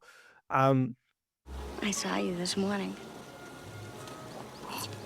I'm just asking you to give me and Sam the same kind of consideration you give a neighbor. Come on, Renata. I mean, you hardly know the guy. I mean, for Christ's sakes, he puts money in women's breasts. Okay, fine. You can just screw off, okay? Just screw off. Oh, yeah, right. You're just pissed off I went on my honeymoon instead of staying and taking care of your stupid broken heart. Oh, yeah. You're getting real crazy, Yeah, that's Renata. right. Just You're keep getting real believing that one. crazy. That's right. The movie is about a woman who wants to get married. She quickly shacks up with this guy played by Richard Dreyfuss, who is a lot. I guess is like kind of the catch-all. He's just a lot. He always wants to be center of attention. He always is telling people what to do. He's always this kind of he does this like kind of really awful thing where he asks her father, which one of these pamphlets do you like the best? And it's for timeshares. And her father says, this one, the blue one is the one I like. And he says, great, I'm going to go with the other one because I want something fresh and new and you're old, essentially. Yeah. And you're not cool. So whatever you like must be the thing that like I don't want to do. And this poor guy's like retired, like he's trying to like fucking have anything in his life. And Holly Hunter's like, why are you so cruel? Like, what the fuck? And he's like, I asked for his opinion. The thing is like his character, he truly is just like no shame, no. Right. I don't know why these two people like love each other. I don't. And then it's weird because I think they have chemistry in always, but in this movie, he's so repellent. And I will say the rest of the casting is also really good. It's just the movie's not, because their parents are Jenna Rollins and Dene Aiello, and like great he's so good. actors. So but, good, like, Jenna Rollins. I mean, Yeah. the scene. I think it's actually like the anniversary of the grandmother's death, Yes. and they're having a dinner, and the dad. I mean, there are some, and that's the thing, like, there's some lovely scenes where like the dad's thing is he always plays music, and like at the weddings, and in this scene he like gives a speech about missing his mother and how difficult it's been, blah blah blah blah. And this fucking guy, Richard Dreyfuss, is like, I have to go up there and sing a song in Lithuanian about mothers. Yeah. And Jenna Rollins is like, I really don't want you to. I really like, it's not appropriate. It's not the time. And he's like, no, you're gonna love it. Everyone's gonna love it. And she's like, she loses it. She's like, you're fucking mistaken. I was asking you, but now I'm fucking telling you. Yes. Like, It's so good. And fucking Holly Hunter has to come and run in, unplug the microphone. So he continues to fight. Like, if you all just shut up and give me the spotlight, I will sing the song and we'll all feel better. And it's wild. And at the end of it, like, her parents are like, they're pregnant and they want a brother and sister to be the godparents. And they're like, we're not going to be in the country. There's a huge fight. The dad basically is like, I love you so much, but you can never bring him around here ever again. Yeah. And Holly Hunter loses her little fucking mind and is like, I love this man and I know that he's a lot. And they make her say the lines, he's arrogant, but why shouldn't he? He's rich, he's successful. He's so confident. It's wild. And for all of the things that do work in this film, they really make her and this character go through fucking hell. Everything that you've just said, if you were talking about a comedy, would make sense. But there's Like no if this were like a 90s cringe, like cable guy-esque comedy where he's just like a monster that's ruining their lives and it's played for like awkward laughs, but none of it is. It's all played for the drama. It's so insane. This is like an Adam Sandler movie in another universe where he's awful and by the end we get redeemed because he's actually nice or whatever. Yeah. But that doesn't happen here. That doesn't happen. And There's no redemption. And the whole bit about Once Around is that they like driving around the circle outside their house or whatever. Yeah. I don't understand like this, whatever. The movie weirdly has some working parts of it, but like the beating heart of it is so fucking rotten. And unfortunately, I think Holly Hunter is like not delivered a worse performance than this one. So yeah, that's my 1-star review. Once Around. Yeah, there were a couple other movies that I we mentioned some of them. The Strange Weather, I didn't particularly like, and I really did like I can't think of her name. The other woman that's Carrie Coon. I really did like Carrie Coon's performance in it, but I didn't like it. I really thought Breakable You was like borderline embarrassing. Like, Yeah, 100%. but once again, Tony Shalhoub's so hot in it. I don't think we should belabor too Yeah. much on the bad things. Why don't we talk about our 5-star reviews and get towards the positive? We have a riches, an embarrassment of riches. We really do. And I was going to say, I don't want to make it sound like there was, oh my God, so many bad things to wade through. Like, there really wasn't that No. much. Like, I enjoyed quite a bit of these movies. But I think if I had to pick one, and listen, I think there are so many standouts between The Piano, the Broadcast News. Like, she absolutely deserved the Academy Award for The Piano. Broadcast News, she's so good in. I think you could give 5-star review to Raising Arizona. So funny, so well timed, such a precise instrument. But because it's our show and we're allowed to do whatever, and I like to occasionally fall off the beaten path and recommend something, my 5-star review is 1998's Living Out Loud. I Pop off, girl. Yeah, I love Living Out Loud. I didn't want to talk too much about the plot earlier because I didn't want, but essentially she plays this kind of well-off woman, actually more than kind of well-off, a well-off woman. She is a woman whose husband has just recently left her. They start the process of divorce because the movie literally begins where she's confronting her husband, Bob, over his infidelity with a 30-year-old pediatrician. And the only reason I bring up her occupation is that essentially Holly Hunter is a woman who has given up a large portion of her life for this man. She is a woman who wanted to go to medical school. He is a doctor himself. He's a heart surgeon, I believe.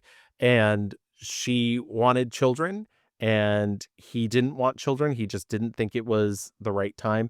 And suddenly he is leaving her for a younger woman who is in the medical profession he wants to have children with. And so Yep. she's now this single woman, unsure of what to do with her life. She's devastated. Yeah, devastated in the middle of New York. She starts having fantasies, some of them wild, some of them very simple, of like literally just jumping out the window in the middle of the night. And a great oneer, by the way, where the camera follows her around her Yeah. bed and out the window. And as the camera moves back without a single cut, she's still laying in bed the way that she previously was. Very well directed by Richard I'm gonna fuck this up. LaGravenese? I don't know. Yeah, Richard LaGravenese. If I'm saying that wrong, please write in, Richard. Tell us I'm saying it wrong. I know I'll get a check from Dan Mecca being like, actually, this is how you say it. So she decides that she's gonna sort of reinvent her life. She wants some experiences that she's never had. She starts hanging out at a jazz club. I mean, one of my favorite moments is she sees Queen Latifah. Queen Latifah is this jazz singer that had one failed album earlier in her life that this woman owns, and she tries to strike up a conversation with her at a bar. And they have this whole thing, this conversation back and forth about how they hate their husbands. And you realize it's a fantasy. And Yeah. she tries to say, hey, you were great up there. And Queen Latifah ignores her. Blows her off. Yeah, Oh. it's so good. And she then starts connecting with the elevator operator in her building, who is played by Danny DeVito. Danny DeVito has recently lost a daughter to cancer. And she... He's a gambling man. He's a gambling man. He borrows money from her, but it's not played in a way that's like, oh no, this man is bad because he's a gambler. It's played in a way that's kind of like, this man is flawed, but also like he means well, and he similarly is in distress. Why did that prick bastard husband ever leave you? Another woman, younger, pediatrician.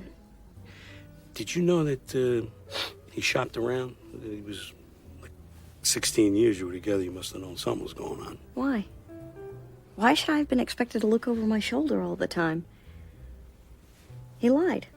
He lied about not wanting children. He lied about loving our life. He lied about loving me. What's the difference? If I knew or not, he still would have left. He wanted someone younger. You're right. He's a prick. The guy's a prick. Men are pricks. We're all pricks. She strikes up a relationship with him. She eventually does become friends with Queen Latifah. Latifah, and essentially this movie plays out where it starts to become kind of a romance between her and Danny DeVito, even though she tells Danny DeVito she's not really interested. And then by the end of the movie, she's like, actually, I do love you, but like, I need to figure myself out. And Yeah. it's a movie about a woman trying to figure herself out. As I mentioned before, there's a great scene where Queen Latifah invites her to a lesbian club. By the way, Queen Latifah, who is dating a gay man, as part of the Iconic. Iconic. part of the plot of the movie, and she like explains it as like, listen, sometimes you just want to come home to a man who's not gonna bother you, like, Yeah. and She's like, sometimes he's nice. yeah, he's nice, he treats me nice, and sometimes he wants to suck a dick. Like, Who cares? who Grow cares? up. She goes to this after hours lesbian club, and I want to preface this by saying prior to this, Holly Hunter, in her want of getting these new experiences, decides to hire an erotic masseuse. And yeah, Eddie Ciprian. Eddie Ciprian in his very first big screen debut, by the way, and he has said such nice things about Holly Hunter because they had to play such an intimate scene, and he said she just completely relaxed him and really just made him feel like everything that they were doing. But during that scene, she has this flashback to when she's younger of making out with a man in an alleyway, and the younger version of herself is played by Rachel Lee Cook. And so she then later gets high on ecstasy and goes dancing at this lesbian club after hours. She imagines this whole elaborate dance number in which she's the center It's of hot. attention. It's It's very hot. Everybody wants to touch her. It's a very well shot, very well edited. But the scene ends with her finding Rachel Lee Cook and embracing her. Yeah. And that's the portion of herself that she's lost. It's so beautiful. It's the power of film. It's it's the things that like that don't happen in real life. But this is a very real, grounded movie. And I'm actually probably going to say a little more about that after you make your 5-star review. But I just think it's such a lovely, lovely film. I think she has chemistry with everybody in the movie. It's very clear she had a good working relationship going in to just playing this role and inhabiting this body. And when this movie ends, it's one of the few movies where when it ends, I'm always like, can I just restart it? I would just, I want to watch it again. Yeah, I love this movie. I would watch like this TV show. I want to spend more time with these people. Like I love this club as like this third space where they hang out. I love, it's just like an easy breezy, romp through New York and these people's lives. Yeah, not like too. I think a worse script and a worse director would have been like, well, a Danny DeVito character needs to get really fucked into like the muck of like the gambling and like, there's like a real, emotional big. Yeah. But Well, that's what I liked about it, that the movie wasn't judgmental about him. A man who's clearly having problems. This movie was not super well received. I mean, it did well, but a lot of the critics were kind of harsh on it. And I think for the script, they kind of felt like the script was maybe too breezy. But I will say this. He's not always right about everything, but God damn it, sometimes when he's right, he's right.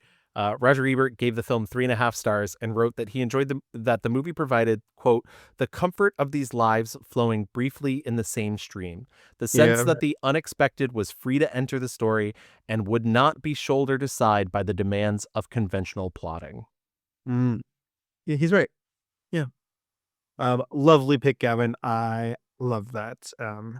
Please go find that movie, listeners, and enjoy yourself. I went back and forth. I mean, so many good things.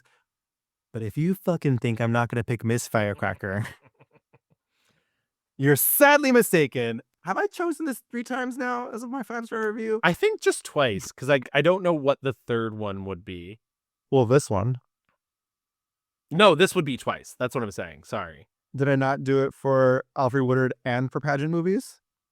Oh, yeah. I forgot about pageant movies. Padpod. Patchpod.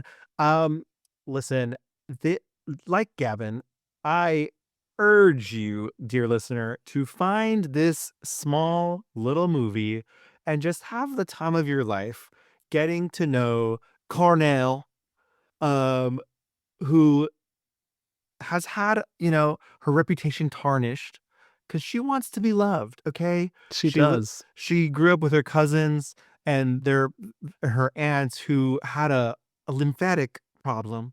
And so they replaced it with the lymph nodes of a gorilla. Kept her alive for a couple months, but then she did grow hair all over her body. Um, and her cousin, played by Mary Steenburgen, Elaine. Elaine was Miss Firecracker, and everyone loves her. She's a great beauty of the South. Yeah. All she wants is to be Elaine and to be loved like Elaine. And so her reputation is tarnished though because she was, fucking around basically. She was a little bit Yes. of a town hussy.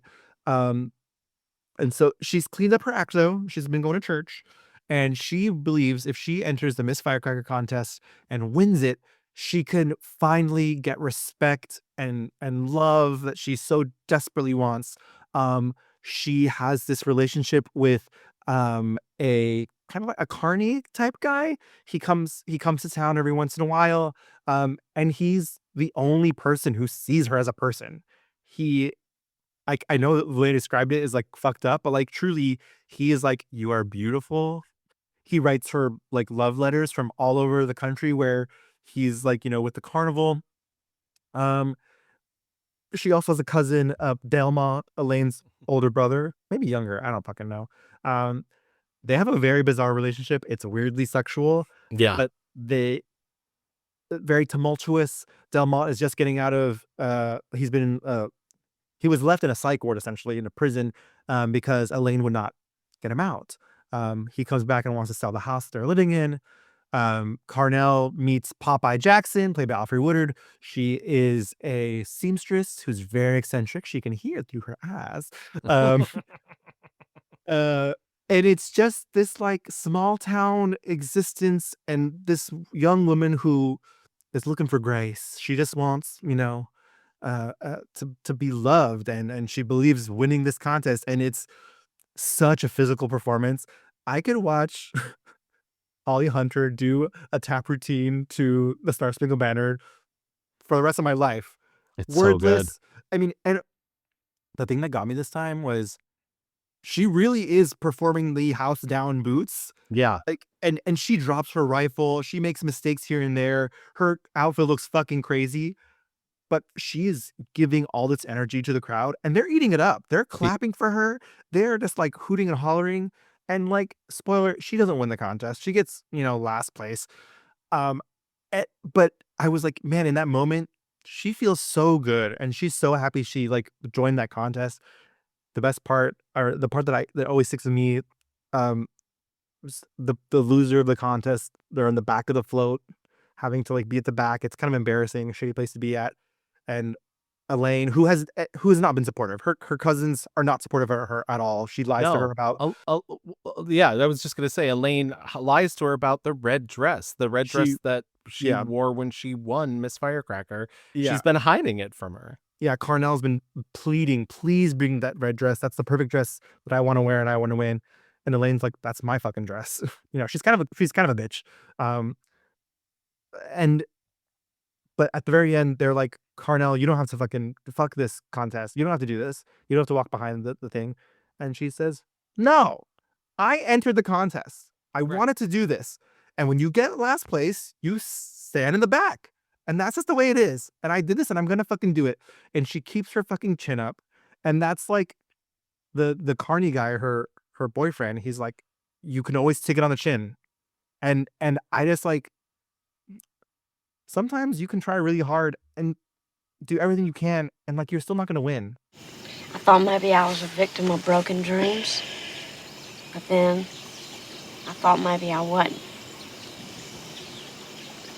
I was trying so hard to belong all my life, and I don't know.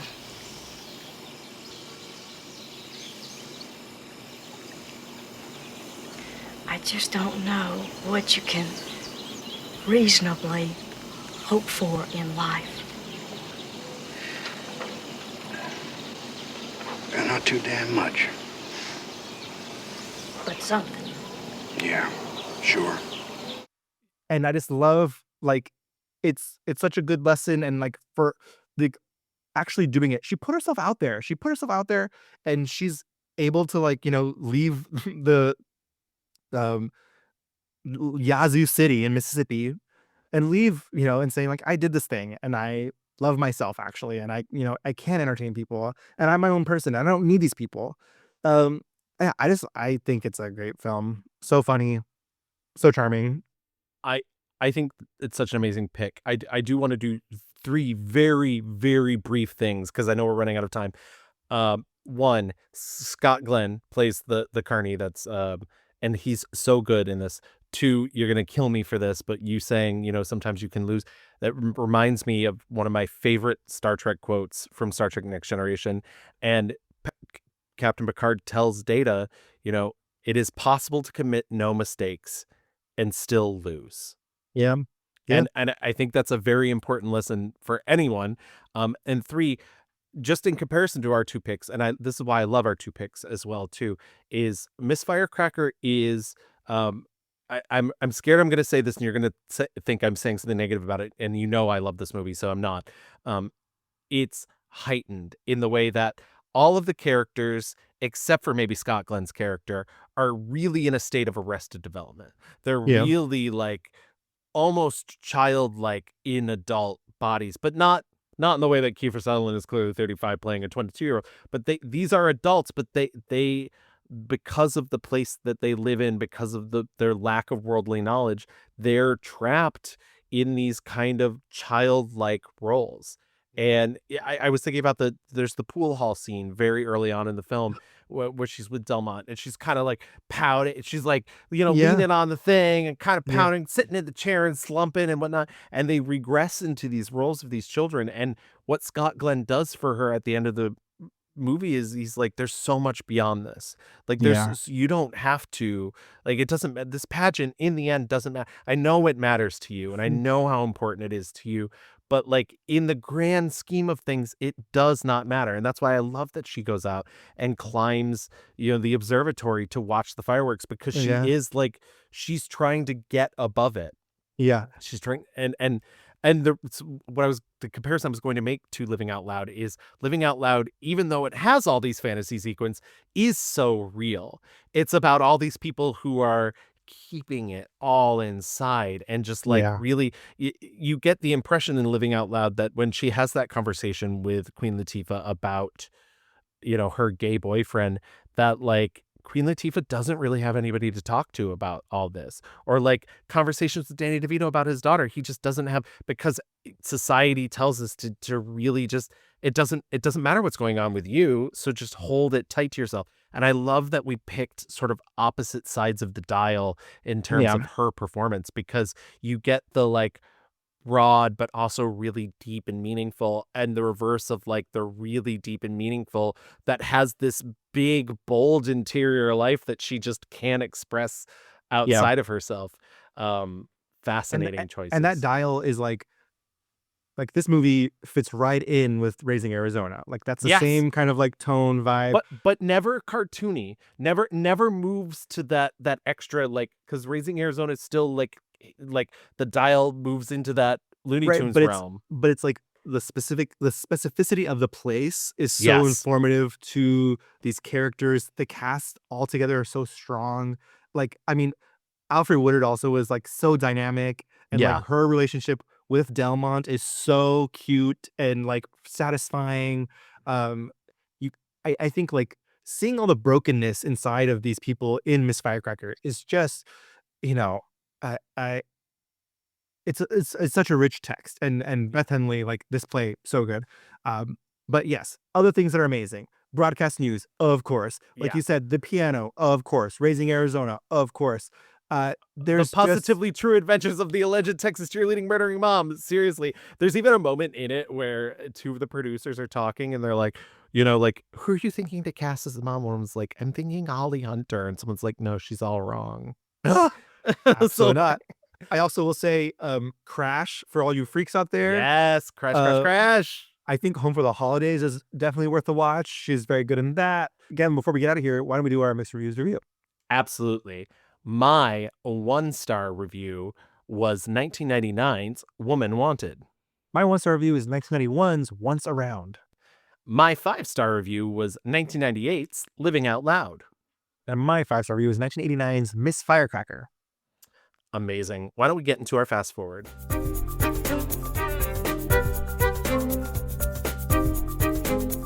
you mentioned Electric State. I don't think either of us are going to watch it. I know people who have watched it who basically said the same thing you did, which is like, it's not real. Content slop.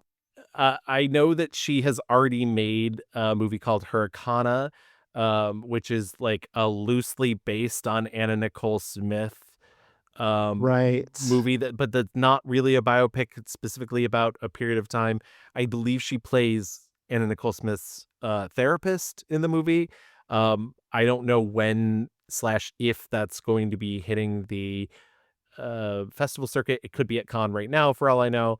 And the crazy thing that's coming up, speaking of Star Trek, is she's going to be a main cast member of the new Star Trek series, Star Trek Starfleet Academy, in which she plays both a captain and a chancellor at Starfleet Academy.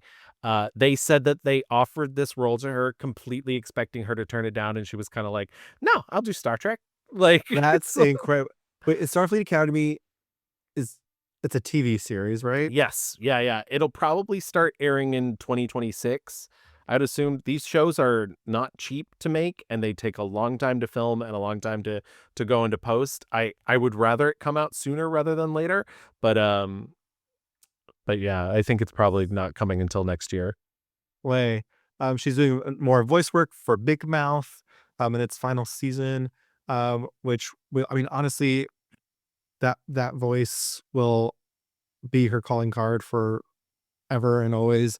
Yeah, I know she hasn't had, like, I mean, since I would say The Big Sick, like, really great roles to get into. Yeah. Hopefully, she's done TV before, and if she can get another hit on her hands, like Saving Grace was, I think, I mean, and Star Trek feels like kind of like a really natural and cool fit for her. Like, get back into that weird stuff, girl. And here's the thing, like, Star Trek has a tendency to, I hate to say this, because I think a lot of the people that are on it, like, love the fact that and I love Star Trek, but it's kind of a career ender. It's kind of you do Star Trek and that's what you do for the rest of your life. And it's interesting that it's attracting these people, because also in the same show, Paul Giamatti is going to be in that show as well. And so, like, I think, they're both coming to it sort of later in their career. So I don't think it's going to be one of those things that defines it. But No. I do think that it's going to be kind of like an Elastigirl for her, where, like, it's Yeah. very memorable and will last forever. Even though I love all the things where she's like the Southern gal and it's amazing, could do less with, like, for whatever reason, like, her doing it in the Batman movie, I was like, this is cheap, like, version of this, and this feels like just using her as a prop, like, Yes. a prop Southern girly, as opposed to, like, 100%. in broadcast news or in literally fucking anything else, The Big Sick, where it's like, it's just part of her lore. Like, oh yeah, I grew up Yeah. in Georgia, I grew up in Virginia, whatever the fucking thing is. It's not like I'm here to, twing twang twang, like, just fucking be Right. a little hillbilly. This isn't a one-to-one comparison, but it's a bit like Julianne Moore playing Sarah Palin, where it's just like Yeah. character, like, it doesn't feel like, it's just like, we get it. She has a Southern accent. Like, she can play a conservative Republican or whatever. Like, Right. I feel like it's just, she is such a bright color in the Hollywood, landscape, and I love it. But that just felt like taking that color and turning it into like a tool, which is a cheapening of her talent, I think. So yeah, I think, she's so good in ensemble things. I don't know without, like, I mean, Strange Weather, like, she's good in it, but she needs people surrounding her to play off. I think she's Oh, an yeah. excellent listener. She's an excellent reactor to things. And so when she's in these ensembles, like in Living Out Loud, and she gets to play off of people, it's a lot of fun. I think the reason why she did Strange Weather is, and I've seen her do this in a couple interviews where she talks about women's sexuality and how people aren't really willing to explore women's sexuality. I think that's a big part of why she does, like, I mean, it's clearly why she did Crash. She has those erotic moments in Living Out Loud. I think, Strange Weather, or not Strange Weather. Yeah, no, Strange is that the one with Tony Shalhoub and No, Breakable You. Breakable You, I think why she did Breakable You, like that movie, she got to be really sexy with Alfred Molina, which I actually kind of really dug too, because I was like, oh, this Alfred Molina's also not the conventional body type that you often associate with sexiness on screen.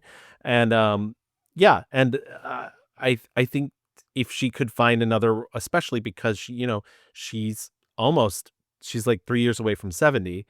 Yeah. If she could still find a way to, and like you said, she looks great. So like she certainly does not look like somebody heading towards there. But I think if she can find a sexual role like that and whatnot, that is both real and reasonable and interesting and not just kind of scenery chewy. Yeah.